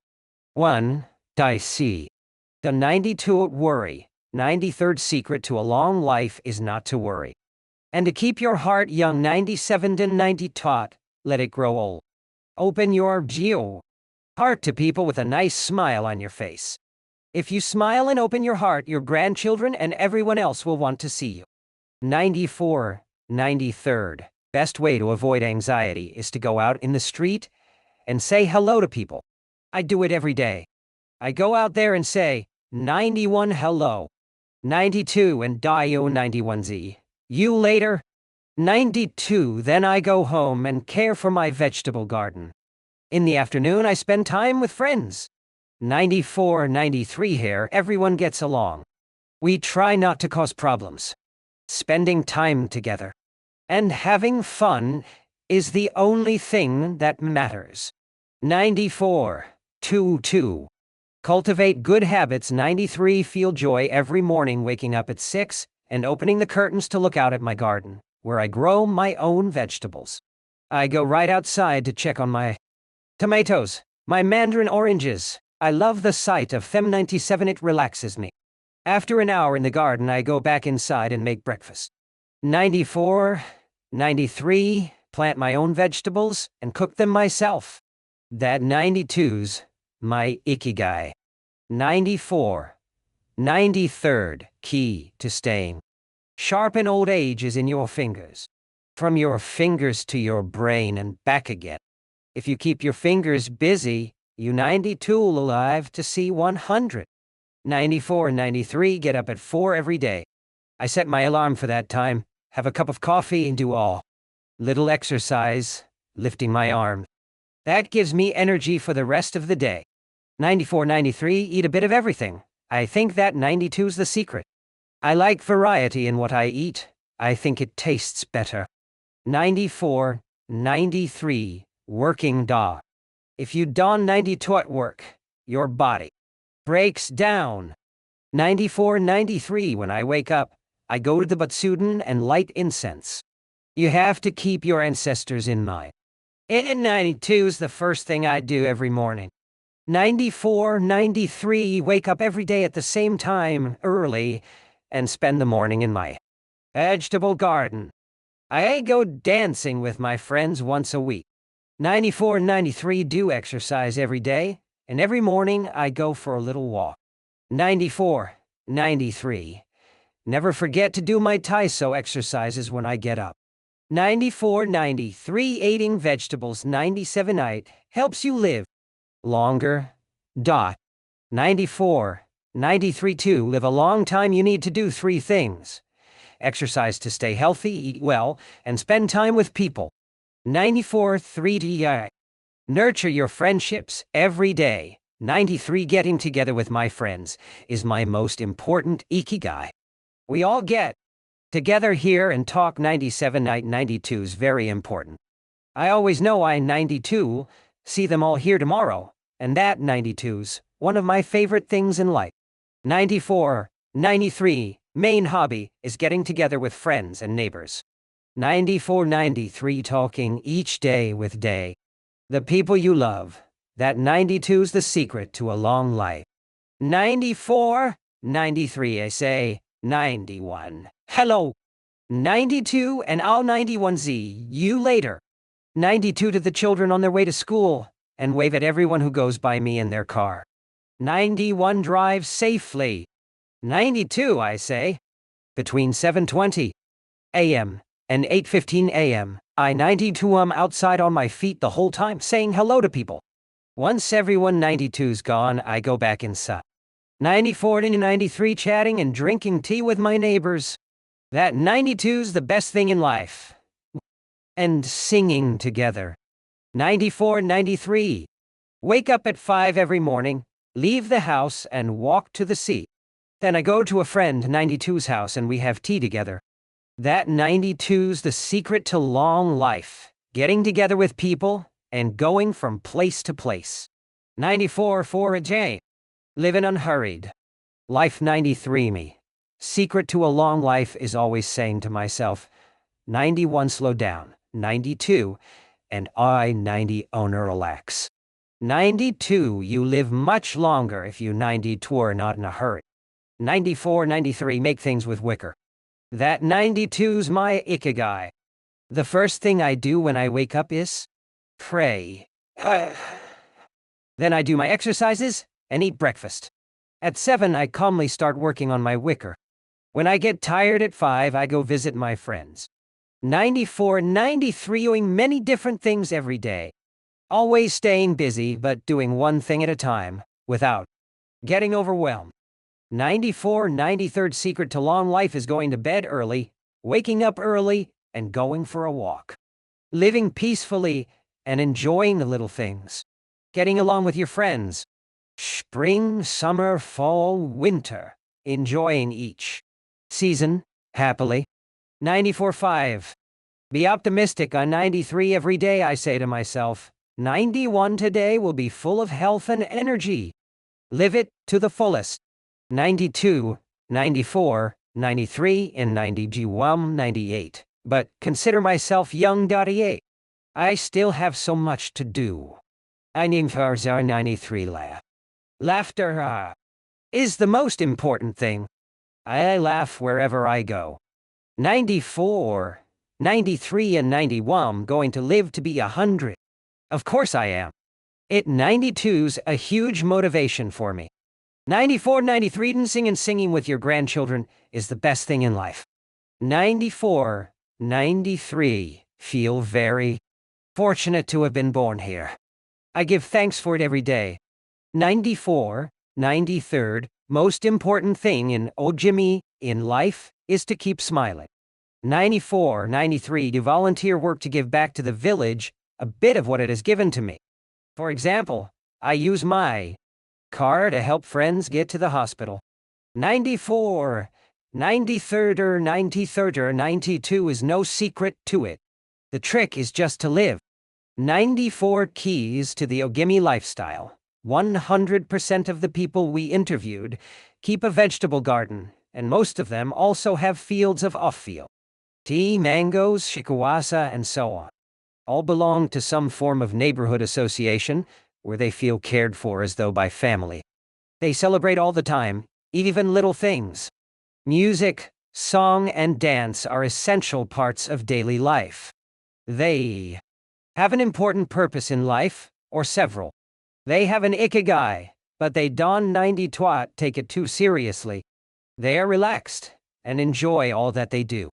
They are very proud of their traditions and local culture.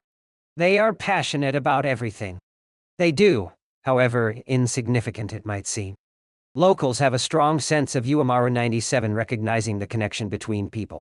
They help each other with everything from work in the fields, harvesting sugarcane or planting rice, to building houses and municipal projects. Our friend Miyagi, who ate dinner with us on our last night in town, told us that he was building a new home with the help of all his friends, and that we could stay there the next time we were in Ojimi. They are always busy, but they occupy themselves with tasks that allow them to relax.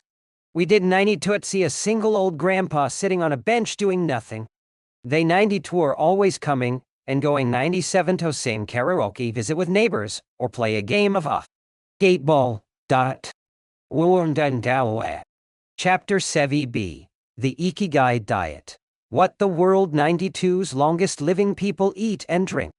According to the World Health Organization, Japan has the highest life expectancy in the world, 85 years for men and 87.3 years for women.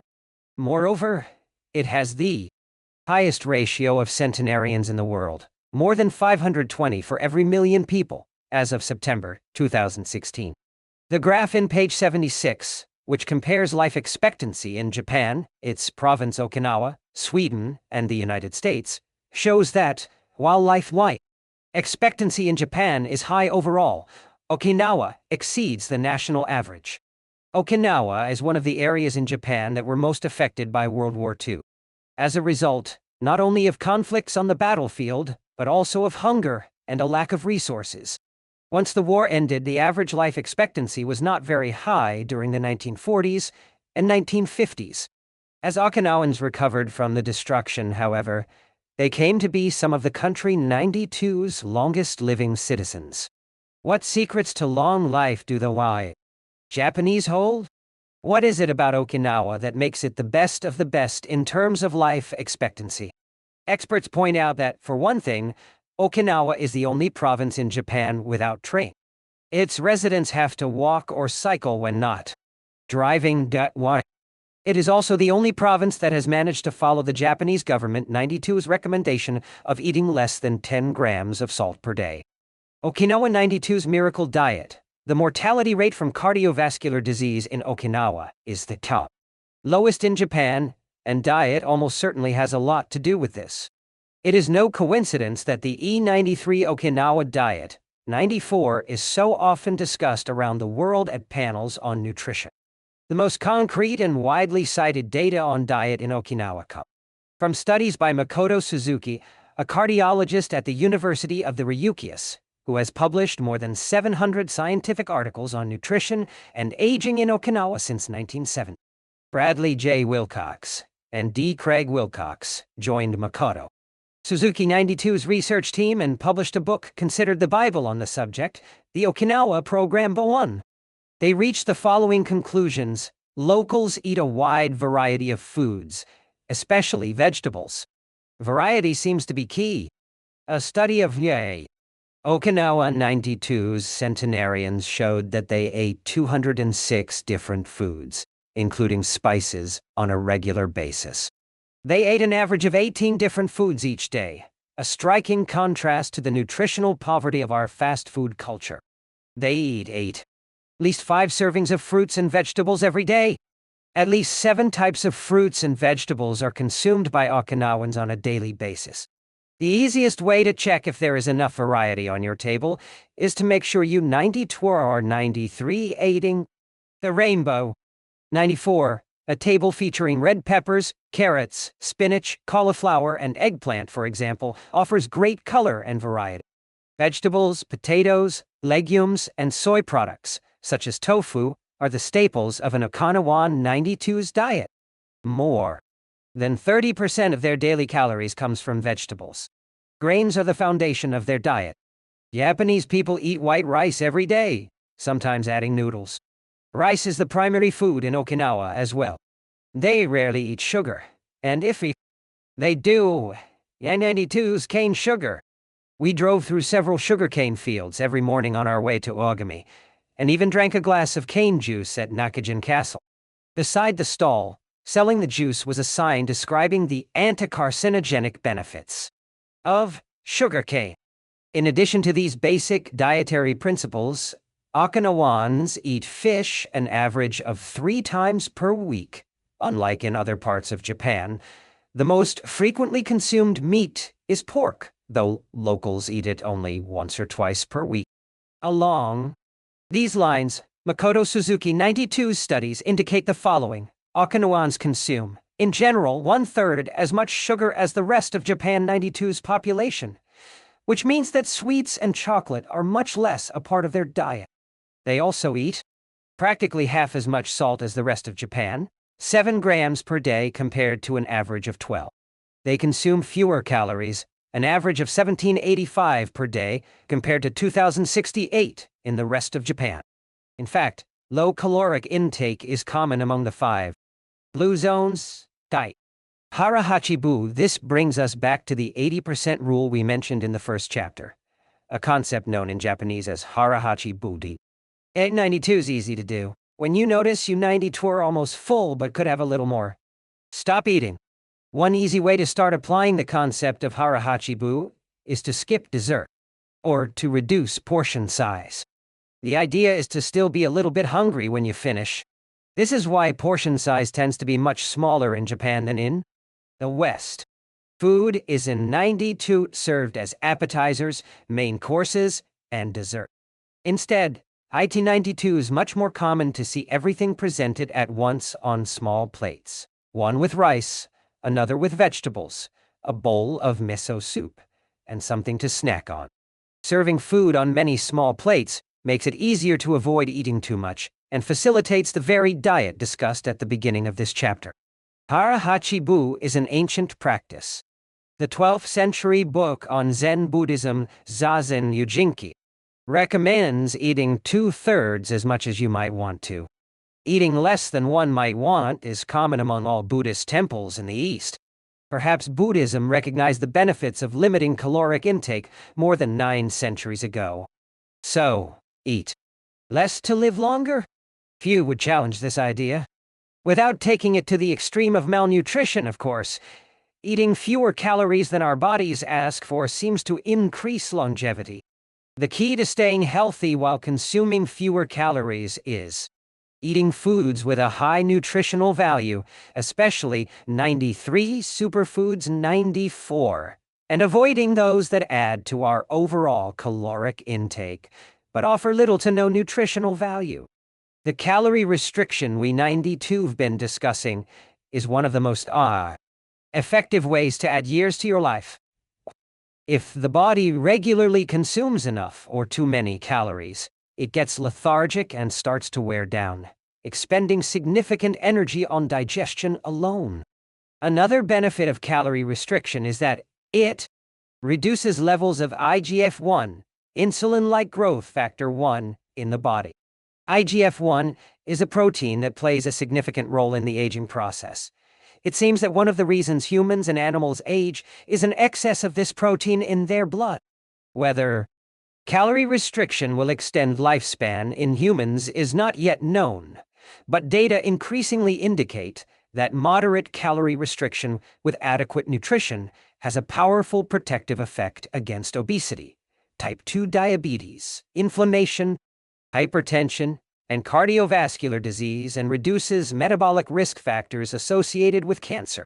An alternative to following the 80% rule on a daily basis is to fast for 1 or 2 days each week. The 5-2 or fasting diet recommends 2 days of fasting, consuming fewer than 500 calories every week and eating normally on the other 5 days. Among its many benefits, fasting helps cleanse the digestive system and allows it to rest. 15 natural antioxidants found in the whey. Okinawan diet. Antioxidants are molecules that slow the oxidation process in cells, neutralizing the free radicals that cause damage and accelerate aging. The antioxidant power of green tea, for example, is well known and will be discussed later at tea. Greater length. Because they are rich in antioxidants and are eaten nearly every day in the region, these 15 foods are considered keys to Okinawan vitality. Tofu, miso, tuna, carrots, goya, bitter melon, kombu, sea kelp, cabbage, nori, seaweed, onion, soy sprouts, hekima, cucumber-like gore, soybeans, boiled or raw, sweet potato peppers, sanpincha, jasmine tea, sanpincha. The reigning infusion in Okinawa. Okinawans drink more sanpincha, 97, and jasmine flowers, 97. Any other kind of tea. The closest approximation in the West would be the jasmine tea that usually comes from China. A 1988 study conducted by Hiroko Sho at the Okinawa Institute of Science and Technology indicates that jasmine tea reduces blood cholesterol levels. Sanpincha can be found in many different forms in Okinawa and is even available in vending machines. In addition to all the antioxidant benefits of green tea, it boasts the benefits of jasmine, which include reducing the risk of heart attack, strengthening the immune system, helping relieve stress, lowering cholesterol. Okinawans drink an average of 3 cups of sanpincha every day. It might be hard to find exactly the same blend in the West, but we can drink jasmine tea, or even a high-quality green tea instead. The secrets of green tea. Green tea has been credited for centuries with significant medicinal properties. Recent studies have confirmed its many benefits and have attested to the importance of this ancient plant in the longevity of those who drink it often. Originally from China, where it has been consumed for millennia, green tea didn't make its way to the rest of the world until just a few centuries ago. Unlike other teas, and as a result of being air-dried without fermentation, it retains its active elements even after being dried and crumbled. It offers meaningful health benefits such as controlling cholesterol, lowering blood sugar levels, improving circulation, protection against the flu, vitamin C promoting bone health, fluoride, protection against certain bacterial infections, protection against UV damage, cleansing and diuretic effects. White tea, with its high concentration of polyphenols, may be even more effective against aging.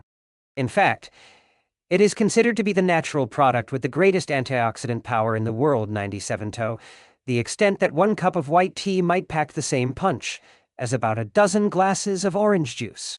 In summary, drinking green or white tea every day can help us reduce the free radicals in our bodies, keeping us young longer. The powerful shikiwasa. Shikiwasa is the citrus fruit par excellence of Okinawa, and Ogimi is its largest producer in all of Japan. The fruit is extremely acidic. It is impossible to drink shikawasa juice without diluting it first with water. Its taste is somewhere between that of a lime and a mandarin orange, to which it bears a family resemblance. Shikawasas also contain high levels of nobiletin, a flavonoid rich in antioxidants. All citrus fruits, 97 grapefruits, oranges, lemons, 97 are high in nobiletin, but Okinawa 92's shikawasas have 40 times as much as oranges. Consuming nobiletin has been proven to protect us from arteriosclerosis, cancer, type 2 diabetes, and obesity in general. Shikawasas also contain vitamins C and bone, beta-carotene, and minerals. They are used in many traditional dishes and to add flavor to food, and are squeezed to make juice.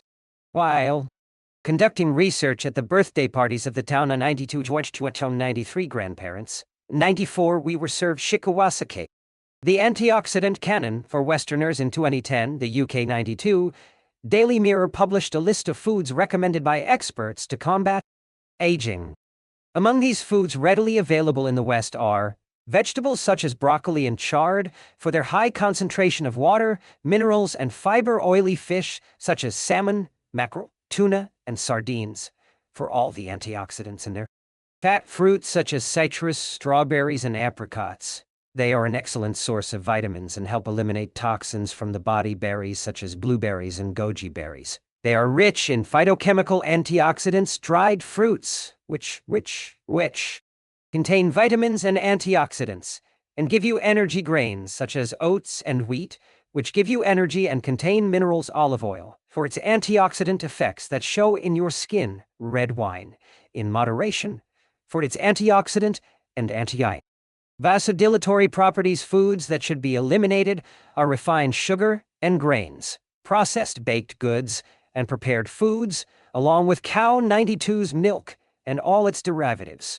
Following this diet will help you feel younger and slow the process of premature aging. 1. Chapter 8. Gentle movements, longer life. Exercises from the East that promote health and longevity. Studies from the Blue Zone suggest that the people who live longest are not the ones who do the most exercise, but rather the ones who move most. When we visited Ujumi, the village of longevity, we discovered that even people over 80 and 90 years old are still highly active. They don't 90 to stay at home, looking out the window, or reading the newspaper. Ogimi 92's residents walk a lot, do karaoke with their neighbors, get up early in the morning, and as soon as they 92 have had breakfast, 97 or even before 97 head outside to weed their gardens. They don't 92 go to the gym or exercise intensely, but they almost never stop moving in the course of their daily routines. As easy as getting out of your chair, 93 metabolism slows down 90% after 30 minutes of sitting. The enzymes that move the bad fat from your arteries to your muscles, where it can get burned off, slow down. And after 2 hours, good cholesterol drops 20%. Just getting up for 5 minutes is going to get things going again. These things are so simple, they 92 are almost stupid. 94, says Gavin Broadleone in a 2015 interview with Bridget Schulte for The Washington Post. 2. Bradley is one of the preeminent experts on the subject, and the director of an international organization dedicated to building awareness of how detrimental sitting all the time can be to our health. If we live in a city, we might find it hard to move in natural and healthy ways every day, but we can turn to exercises that have proven for centuries to be good for the body. The Eastern disciplines for bringing body, mind, and soul into balance have become quite popular in the West, but in their countries of origin, they have been used for ages to promote health. Yoga 97 originally from India, though very popular in Japan, 97 in China, 92's Qigong and Tai Chi, among other disciplines, seek to create harmony between a person 92's body and mind, so they can face the world with strength, joy, and serenity. They are touted as elixirs of youth, and science has endorsed the claim. These gentle exercises offer extraordinary health benefits and are particularly appropriate for older individuals who have a harder time staying fit. Tai Chi has been shown, among other things, to slow the development of osteoporosis and Parkinson 92's disease, to increase circulation, and to improve muscle tone and flexibility. Its emotional benefits are just as important. It is a great shield against stress and depression. You don't 92 need to go to the gym for an hour every day or run marathons. As Japanese centenarians show us, all you need is to add it. Movement to your day. Practicing any of these Eastern disciplines on a regular basis is a great way to do so. An added benefit is that they all have well-defined steps, and as we saw in Chapter 4, disciplines with clear rules are good for flow. If you, Don 92, like any of these disciplines, feel free to choose a practice that you love and that makes you move. In the following pages, we 92 take a look at some of the practices that promote health and longevity. 97. But first, a little sawadaiji gi appetizer, a singularly Japanese exercise for starting your day. Radio Taiso this morning warm-up has been around since before World War II. The E93 Radio 94, part of its name is from when the instructions for each exercise were transmitted over the radio, but today people usually do these movements while tuned to a television channel or internet video demonstrating the steps. One of the main purposes of doing Radio Taiso is to promote a spirit of unity among participants. The exercises are always done in groups, usually in schools before the start of classes, and in businesses before the workday begins. Statistics show that 30% of Japanese practice Radio Taiso for a few minutes every morning. But Radio Taiso is one thing that almost everyone we interviewed in Ojimi had in common. Even the residents of the nursing home we visited dedicated at least 5 minutes every day to it, though some did the exercises from their wheelchairs. We joined them on their daily practice, and we felt refreshed for the rest of the day. When these exercises are done in a group, it is usually on a sports field or in a large reception hall, and typically involves some kind of loudspeaker. The exercises take 5 or 10 minutes, depending on whether you do all or only some of them. They focus on dynamic stretching and increasing joint mobility. One of the most iconic Radio Taiso exercises consists of simply raising your arms above your head and then bringing them down in a circular motion. It is a tool to wake up the body, an easy mobility workout that is low in intensity and that focuses on exercising as many joints as possible. It might seem basic, but in our modern lives we can spend days without raising our arms above our ears. Think about it. Our arms are down when using computers, when using smartphones, when reading books. One of the few times we raise our hands over our heads is when reaching for something in a cupboard or closet, while our ancestors were raising their hands over their heads all the time when gathering things from trees. Radio Taiso helps us to practice all the basic movements of the body. Yoga, popular in Japan, as well as in the West, yoga can be done by almost anyone. Some of its poses have even been adapted for pregnant women and practitioners with physical disabilities.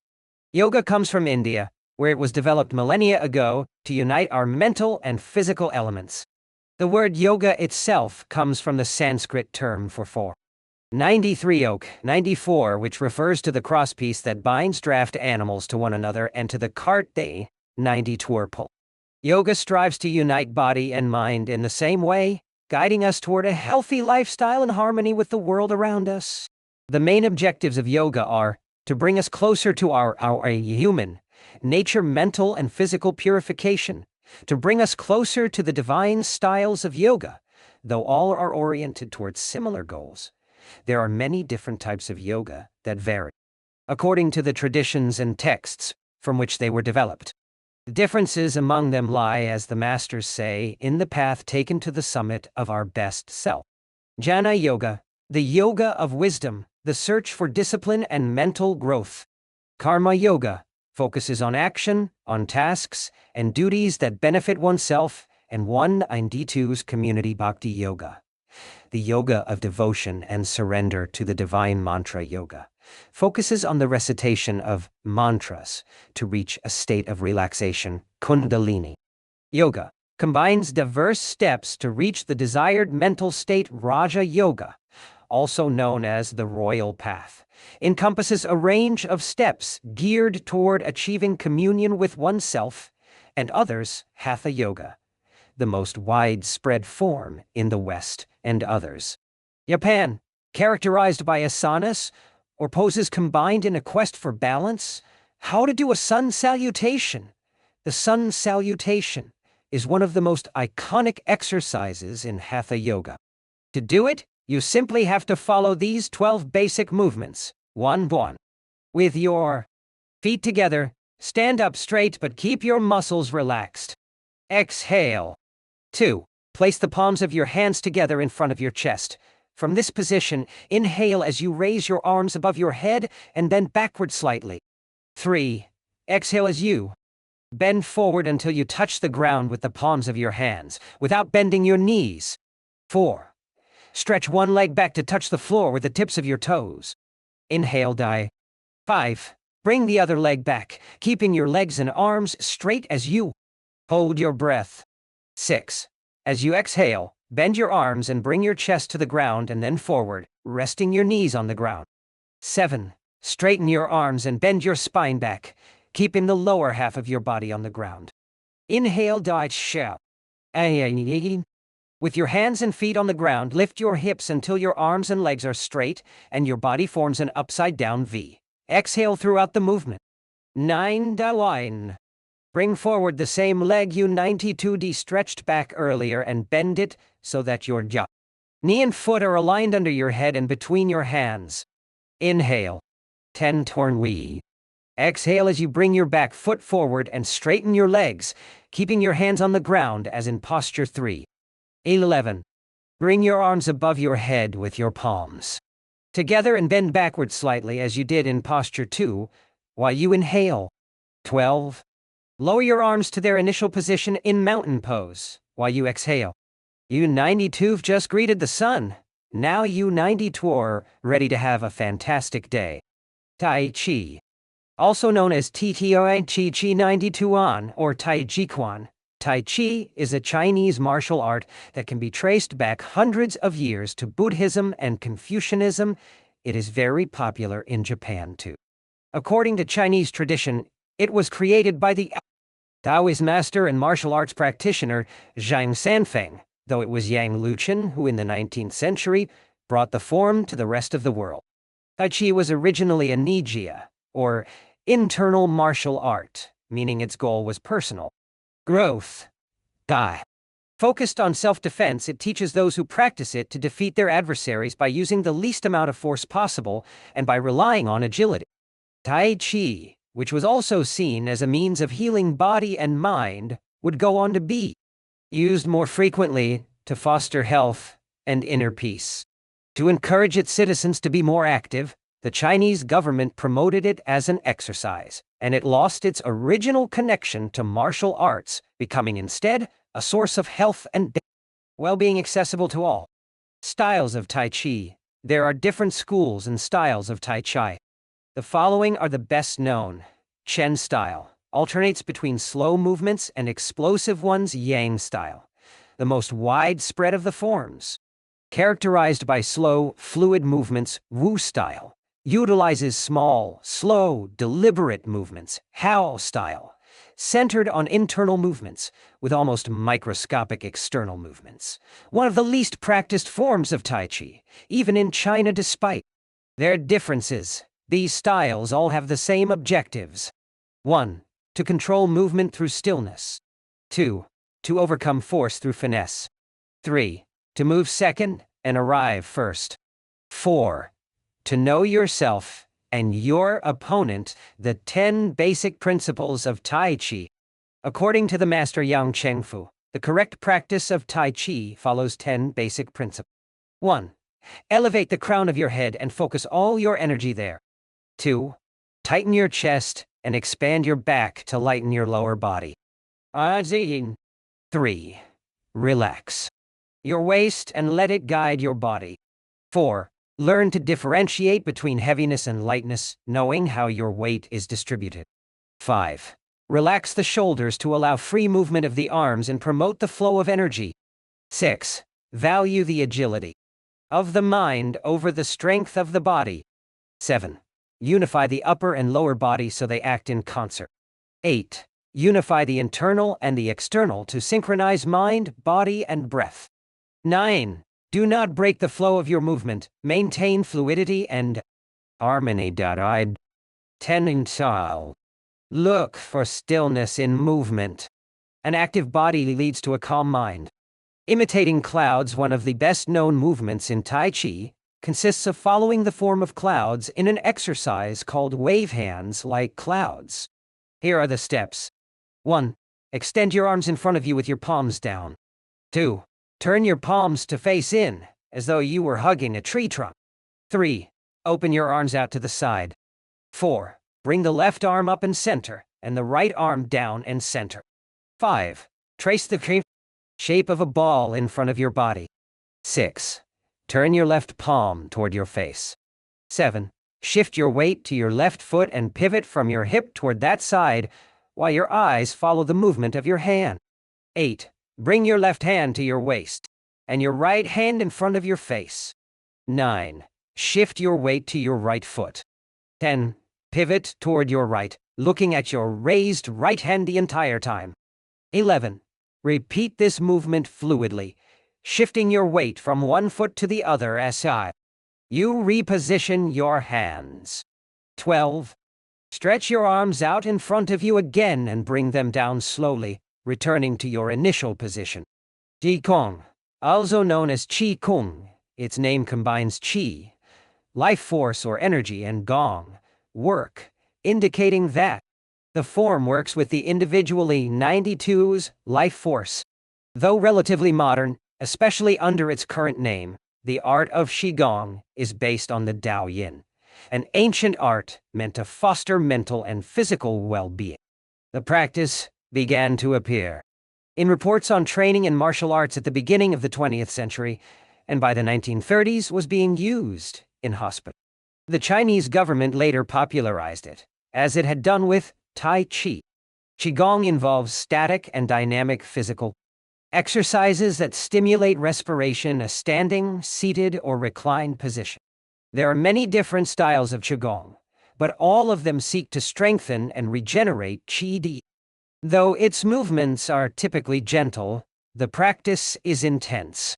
Benefits of Qigong according to numerous international scientific studies. Qigong 97, like Tai Chi and Yoga 97, offers significant health benefits. The following stand out among those proven through scientific research, as observed by Dr. Kenneth M.D. Sancier of San Francisco 92's Qigong Institute in his article 93 Medical Applications of Qigong 943. Modification of brainwaves, improved balance of sex hormones, lower mortality rate from heart attacks, lower blood pressure in patients with blood hypertension, greater bone density, better circulation, deceleration of symptoms associated with senility, greater balance and efficiency of bodily functions, increased blood flow to the brain, and greater mind-body connection, improved cardiac function. Reduction in the secondary effects of cancer treatments. Practicing these arts not only keeps us in shape, it also helps extend our lives. Methods for practicing Qigong.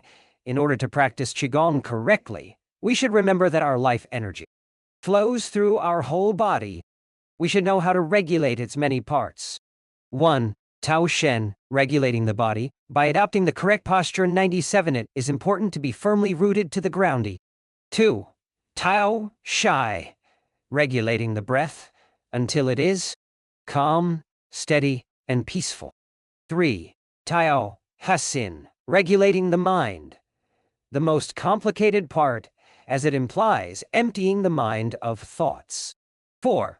Tao Qi, regulating the life force through the regulation of the 3 prior elements so that it flows naturally. 5. Tao Shen, regulating the spirit.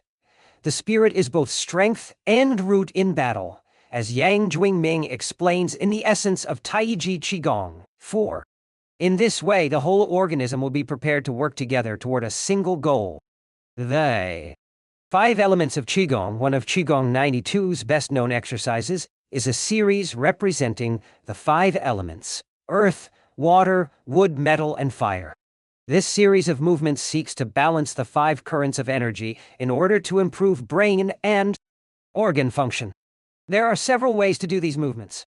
In this case, we 92 are following the model of Professor Mar Ida Isabel Garque Ida Monreal from the Qigong Institute in Barcelona. Earth. 1. Stand with your legs apart and your feet directly below your shoulders. 2. Turn your feet outward slightly to strengthen the posture. 3. Keep your shoulders relaxed and down, and your arms loose at your sides, slightly away from your body. This is the Wu Qi, or rooted, posture.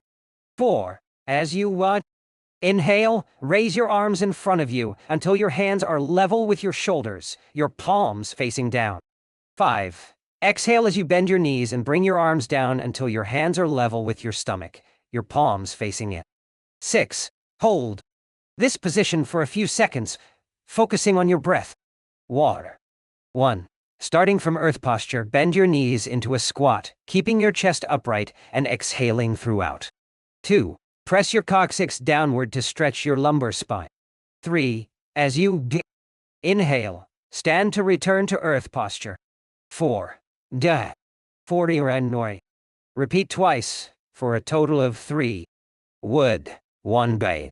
Starting from earth posture, turn your palms upward and open your arms to the side, forming a circle as you inhale, until your hands are level with your clavicle. Turn your hands so that your palms and elbows point downward while keeping your shoulders relaxed. 2. Reverse the movement as you exhale, making a downward circle with your arms until you reach your initial position. 3. Repeat twice, for a total of 3. Metal. 1. Starting from earth posture, raise your arms until your hands are level with your sternum. 2. Turn your palms toward each other about 4 inches apart, with your fingers relaxed and slightly separated, pointing upward. 3. As you inhale, move your hands away from each other until they are shoulder-width apart. 4. As you exhale, bring your hands toward each other until they are back in position 2. 5. Repeat twice, for a total of 3, observing the concentration of energy as you bring your hands together in front of your lungs. Fire. 1. Starting from earth posture, bring your hands level with your heart as you inhale, with one hand slightly above the other, and your palms facing each other. 2. Rotate your hands to feel the energy of your heart. 3. Turn from your waist gently to the left, keeping your torso relaxed and your forearms parallel to the ground. 4. With your palms still facing each other, separate your hands, bringing one up until it is level with your shoulder and the other down in front of your abdomen. 5. Turn from your waist gently to the right, keeping your torso relaxed and your forearms parallel to the ground. 6. As you exhale, let your hands come back together in front of your heart. 71. With your palms still facing each other, separate your hands, bringing one up until it is level with your shoulder, and the other down in front of your abdomen. Completing the series. 1. Starting from earth posture, inhale as you bring your hands level with your shoulders, palms facing down. 2. As you exhale, lower your arms to rest at your sides, returning to the initial Wu Qi posture. Shiatsu. Created in Japan in the early 20th century, principally for the treatment of arthritis, Shiatsu also works on energy flow through the application of pressure with the thumbs and the palms of the hand. In combination with stretching and breathing exercises, it seeks to create equilibrium among the different elements of the body. It is not important that a Tao Yin have a name, is imitating something, or is engraved in jade. What is important is the technique and the essence of what is really practiced. Stretching and contracting, bending and lifting of the head, stepping, lying down, resting or standing, walking or stepping slowly, screaming or breathing. 97. Everything can be a Tao. 97. Zhong 5. Breathe better, live longer. The book Shusen Shishu, known in the West as 10 Books on the Cultivation of Perfection, dates back to the 13th century and is a compendium of materials from diverse sources on developing the mind and body. It quotes, among others, the celebrated Chinese doctor and essayist Sun Simiao, who lived during the 6th century. Sun Simiao was a proponent of a technique called the 6 healing sounds, which involves the coordination of movement, breathing, and pronouncing sounds with the purpose of bringing our souls to a place of calm. The 6 sounds are shu, pronounced like 93 sh, 94 with a deep sigh, which is associated with the liver he, pronounced like ako, 93 hair 94 with a yawn, which is associated with the heart C, pronounced like L 90 threzer 94 with a slow exhale, which is associated with the lung. Chui, pronounced like 93 chua 94 with a forceful exhale, which is associated with the kidneys hu, pronounced like OK 93 hu 94, which is associated with the spleen shi, pronounced like bek 93 shi 94, which connects the whole body. The following poem by Sun Simiao offers clues about how to live well, according to the season. It reminds us of the importance of breathing and suggests that as we breathe, we visualize the organs associated with each of the healing sounds. In spring, breathe Su for clear eyes, and so wood can aid your liver. In summer, reach for He so that heart and fire can be at peace. In fall, breathe Si to stabilize and gather metal, keeping the lungs moist. For the kidneys next, breathe Chui and see your inner waters calm. Steady. The triple heater needs your Wat Shi to expel all heat and troubles. In all 4 seasons, take deep breaths so your spleen can process food. And, of course, avoid exhaling noisily. Da 90 taught, let even your own ears hear you. The practice is most excellent and will help preserve your divine elixir. It might feel confusing to be presented with all the Eastern traditions we have introduced in this chapter. The takeaway is that they all combine a physical exercise with an awareness of our breath. These 2 components, Su's 97 movement and breath 97, help us to bring our consciousness in line with our body, instead of allowing our mind to be carried away by the sea of daily worries. Most of the time, we are just not aware enough of our breathing. Why? Chapter 9, Resilience and Wabi-Sabi. How to face life 92's challenges without letting stress and worry age you. What is resilience? One thing that everyone with a clearly defined Ikigai has in common is that they pursue their passion no matter what. They never give up, even when the cards seem stacked against them, or they face one hurdle after another.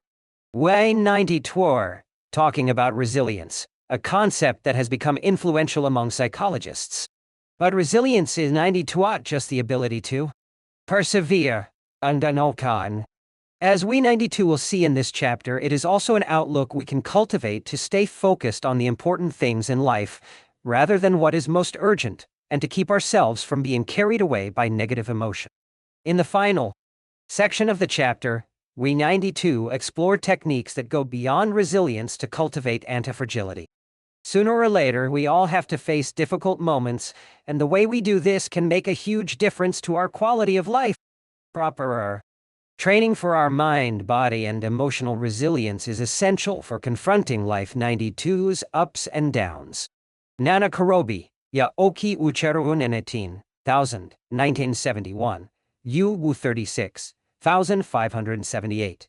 U23 Ju 20,843 Ju 26,215 U12 365 Fall 7 times, rise 8. 97 Japanese proverb. Resilience is our ability to deal with setbacks. The more resilient we are, the easier it will be to pick ourselves up and get back to what gives meaning to our lives.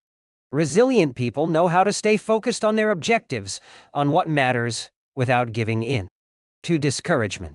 Their flexibility is the source of their strength, They know how to adapt to change and to reversals of fortune. They concentrate on the things they can control and don't 90 to worry about those they can 90 to. In the words of the Kyo, words of the famous Serenity Prayer by Reinhold Niebuhr, God, give us grace to accept with serenity the things that cannot be changed, courage to change the things which should be changed, and the wisdom to distinguish the one from the other. The one from the one. Other. Oh. Emotional resilience through Buddhism and Stoicism. Sijuchiro Utuo U257, R.A. Gautama, Buddha, was born a prince of Kapilavastu, Nepal, and grew up in a palace, surrounded by riches. At 16 he married and had a child. Not satisfied by his family 92's wealth, at 29 he decided to try a different lifestyle and ran away from the palace to live as an ascetic. But it wasn't 90 taught asceticism that he was looking for. It didn't 90 taught offer the happiness and well-being he sought. Neither wealth nor extreme asceticism worked for him. He realized that a wise person should not ignore life 92's pleasures. A wise person can live with these pleasures, but should always remain conscious of how easy it is to be enslaved by them. Zeno of Citium began his studies with the Cynics. The Cynics also led ascetic lives, leaving behind all earthly pleasures. They lived in the street, and the only thing they owned was the clothing on their backs. Seeing that cynicism did not give him a sense of well-being, Zeno abandoned its teachings to found the school of Stoicism, which centers on the idea that there is nothing wrong with enjoying life 92's pleasures as long as they do not take control of your life as you enjoy them. You have to be prepared for those pleasures to disappear. The goal is not to eliminate all feelings and pleasures from our lives as in cynicism, but to eliminate negative emotions. Since their inception, one of the objectives of both Buddhism and Stoicism has been to control pleasure, emotions, and desires. Though the philosophies are very different, both aim to curb our ego and control our negative emotions. Both Stoicism and Buddhism are, at their roots, methods for practicing well-being. According to Stoicism, our pleasures and desires are not the problem. We can enjoy them as long as they don't 92 take control of us. The Stoics viewed those who were able to control their emotions as virtuous. What 92 is the worst thing that could happen?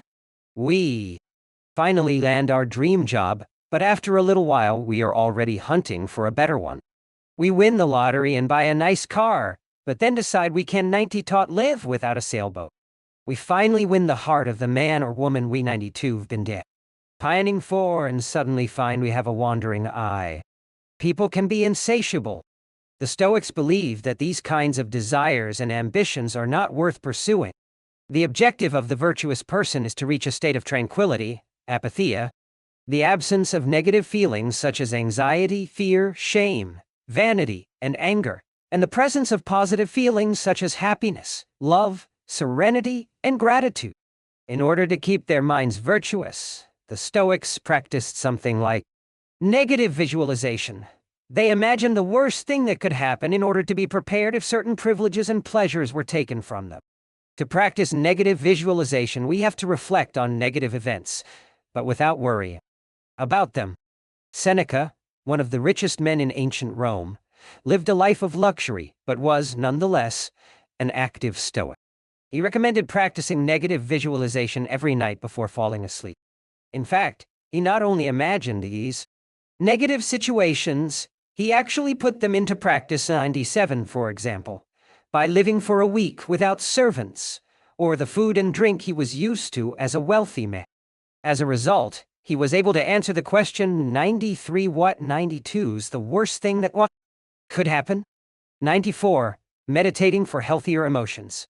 In addition to negative visualization and not giving in to negative emotions, another central tenet of Stoicism is knowing what we can control and what we can 90 taught, as we see in the Serenity Prayer. Worrying about things that are beyond our control accomplishes nothing. We should have a clear sense of what we can change and what we can 90 taught. which in turn will allow us to resist giving in to negative emotions. In the words of Epictetus, 93 and 92's not what happens to you, but how you react that matters. 941 in Zen Buddhism, meditation is a way to become aware of our desires and emotions, and thereby free ourselves from them. It is not simply a question of keeping the mind free of thoughts, but instead involves observing our thoughts and emotions as they appear, without getting carried away by them. In this way, we train our minds not to get swept up in anger, jealousy, or resentment. One of the most commonly used mantras in Buddhism focuses on controlling negative emotions. 9300 Uchero 07747, Mo 7, 1751. iPad U3 is 63 U77747, 94, in which OU 7747, 90 purifies the ego. Ma is the ethics that purifies the ego. Ma is the ethics. And desire. Pad is the precision that purifies bias. Me is the surrender that purifies greed. And Hu 363 Wu 7747 is the wisdom that purifies hatred. The here and now and the impermanence of things. Another key to cultivating resilience is knowing in which time to live. Both Buddhism and Stoicism remind us that the present is all that exists, and it is the only thing we can control. Instead of worrying about the past or the future, we should appreciate things just as they are in the moment. The now. 93rd.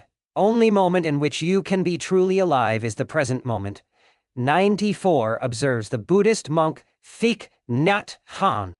In addition to living in the here and now, the Stoics recommend reflecting on the impermanence of the things around us. The Roman Emperor Marcus Aurelius said that the things we love are like the leaves of a tree. They can fall at any moment with a gust of wind.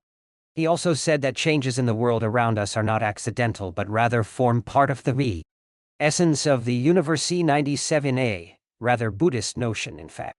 We should never forget that everything we have and all the people we love will disappear at some point. This is something we should keep in mind, but without giving in to pessimism. Being aware of the impermanence of things does not have to make us sad. It should help us love the present moment and those who surround us. 93 All things, human, are short-lived and perishable. 94 Seneca tells us. The temporary, ephemeral, and impermanent nature of the world is central to every Buddhist discipline. Keeping this always in mind helps us avoid excessive pain in times of loss. Wabi-sabi and Ichigo. Ichi-e? Wabi-sabi is a Japanese concept that shows us the beauty of the fleeting, changeable, and imperfect nature of the world around us. Instead of searching for beauty and perfection, we should look for it in things that are flawed, incomplete. This is why the Japanese place such value, for example, on an irregular or cracked teacup. Only things that are imperfect, incomplete, and ephemeral can truly be beautiful, because only those things resemble the natural world. A complementary Japanese concept is that of Ichigo Ichai, which could be translated as 93rd moment exists only now and 192 ought come again. 94. It is heard most often in social gatherings as a reminder that each encounter, 97 whether with friends, family, or strangers, 97 is unique and will never be repeated, meaning that we should enjoy the moment and not lose ourselves in worries about the past or the future. The concept is commonly used in tea ceremonies, Zen meditation, and Japanese martial arts, all of which place emphasis on being present in the moment. In the West, we 92 have grown accustomed to the permanence of the stone buildings and cathedrals of Europe, which sometimes gives us the sense that nothing changes, making us forget about the passage of time. Greco-Roman architecture adores symmetry, sharp lines, imposing facades, and buildings and statues of the gods that outlast the centuries. Japanese architecture, on the other hand, does 92 try to be imposing or perfect because it is built in the spirit of wabi-sabi. The tradition of making structures out of wood presupposes their impermanence and the need for future generations to rebuild them. Japanese culture accepts the fleeting nature of the human being in everything we create. The Grand Shrine of Eyes, for example, has been rebuilt every 20 years for centuries. The most important thing is not to keep the building standing for generations, but to preserve customs and traditions, 97 things that can withstand the passage of time better than structures made by human hands. The key is to accept that there are certain things over which we have no control, like the passage of time and the ephemeral nature of the world around us. Ikigai teaches us to focus on the present and enjoy each moment that life brings us. This is why it is so important to find and pursue our Ikigai. Wabi-sabi teaches us to appreciate the beauty of imperfection as an opportunity for growth. Beyond resilience, anti-fragility, as the legend goes, the first time Hercules faced the Hydra, he despaired when he discovered that cutting off one of its heads meant that two would grow back in its place. He would never be able to kill the beast if it got stronger with every wound. As Nassim Nicholas Taleb explains in Anti-Fragile, things that gain from disorder, we use the word fragile to describe people, things, and organizations that are weakened when harmed, and the words robust and resilient for things that are able to withstand harm without weakening, but we dot'em 92. A word for things that get stronger when harmed, up to a point.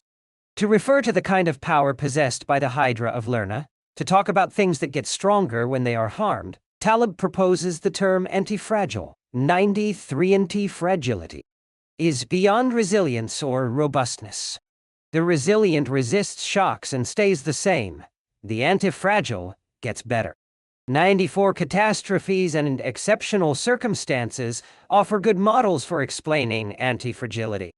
In 2011, a tsunami hit the Tu-333 Hoku region of Japan, doing tremendous damage to dozens of cities and towns along the coast, most famously Fukushima. When we visited the affected coast 2 years after the catastrophe, having driven for hours along cracked highways and past one empty gas station after another, we passed through several ghost towns whose streets had been taken over by the remnants of houses, piles of cars, and empty train stations. These towns were fragile spaces that had been forgotten by the government and could not recover on their own. Other places, such as Ishinomaki and Kisenuma, suffered extensive damage, but were rebuilt within a few years, thanks to the efforts of many. Ishinomaki and Kisenuma showed how resilient they were in their ability to return to normal after the catastrophe. The earthquake that caused the tsunami also affected the Fukushima nuclear power plant. The Tokyo Electric Power Company engineers working at the plant were not prepared to recover from that kind of damage. The Fukushima nuclear facility is still in a state of emergency and will be for decades to come. It demonstrated its fragility in the face of an unprecedented catastrophe. The Japanese financial markets closed minutes after the earthquake. Which businesses did the best in the aftermath? Stock in big construction companies has been steadily on the rise since 2011. The need to rebuild the entire coast of To-333 Hoku is a boon for construction. In this case, Japanese construction companies are anti-fragile since they benefited enormously from the catastrophe. Now let 92s take a look at how we can apply this concept to our daily lives. How can we be more anti-fragile? Step 1. Create redundancies. Instead of having a single salary, try 2. Find a way to make money from your hobbies, at other jobs, or by starting your own business. If you have only one salary, you might be left with nothing should your employer run into trouble, leaving you in a position of fragility.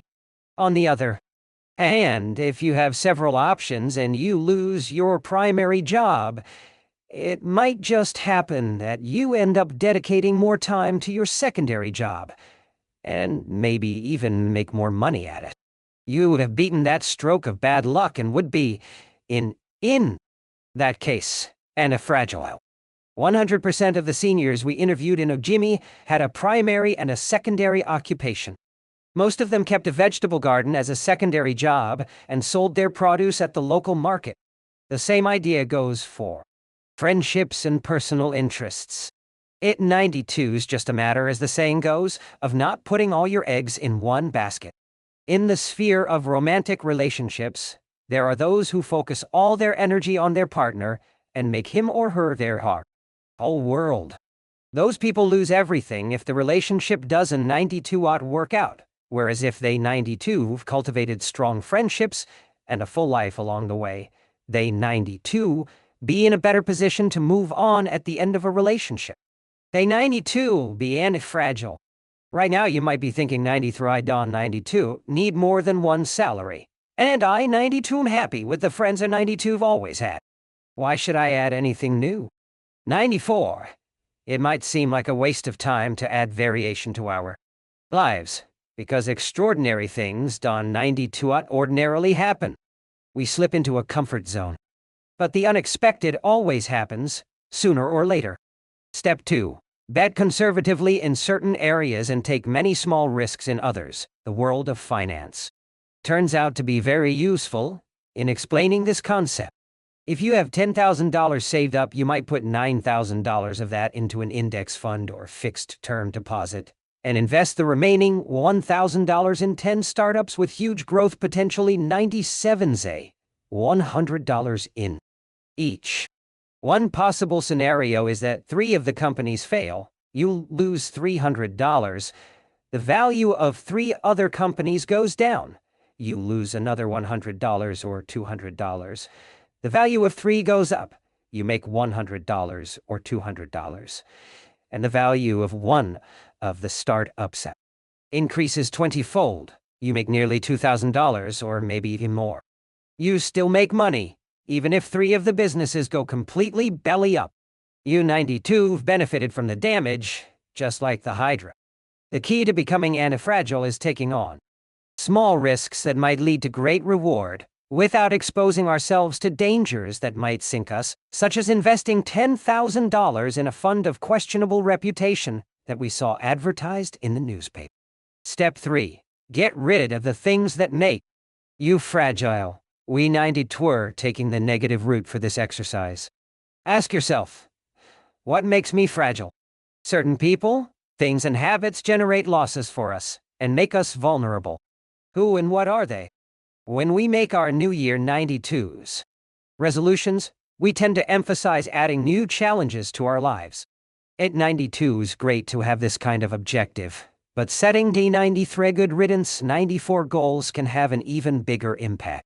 For example, stop snacking between meals, eat sweets only once a week, gradually pay off all debt, avoid spending time with toxic people, avoid spending time doing things we don't 90 enjoy, simply because we feel obligated to do them. Spend no more than 20 minutes on Facebook per day to build resilience into our lives. We should 92 fear adversity, because each setback is an opportunity for growth.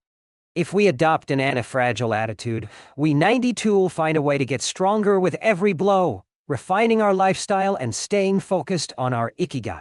Taking a hit or two can be viewed as either a misfortune or an experience that we can apply to all areas of our lives, as we continually make corrections and set new and better goals.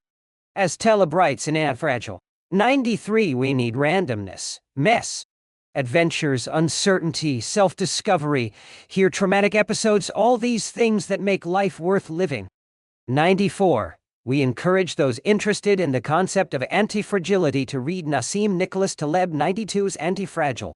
Life is pure imperfection, as the philosophy of wabi-sabi teaches us, and the passage of time shows us that everything is fleeting.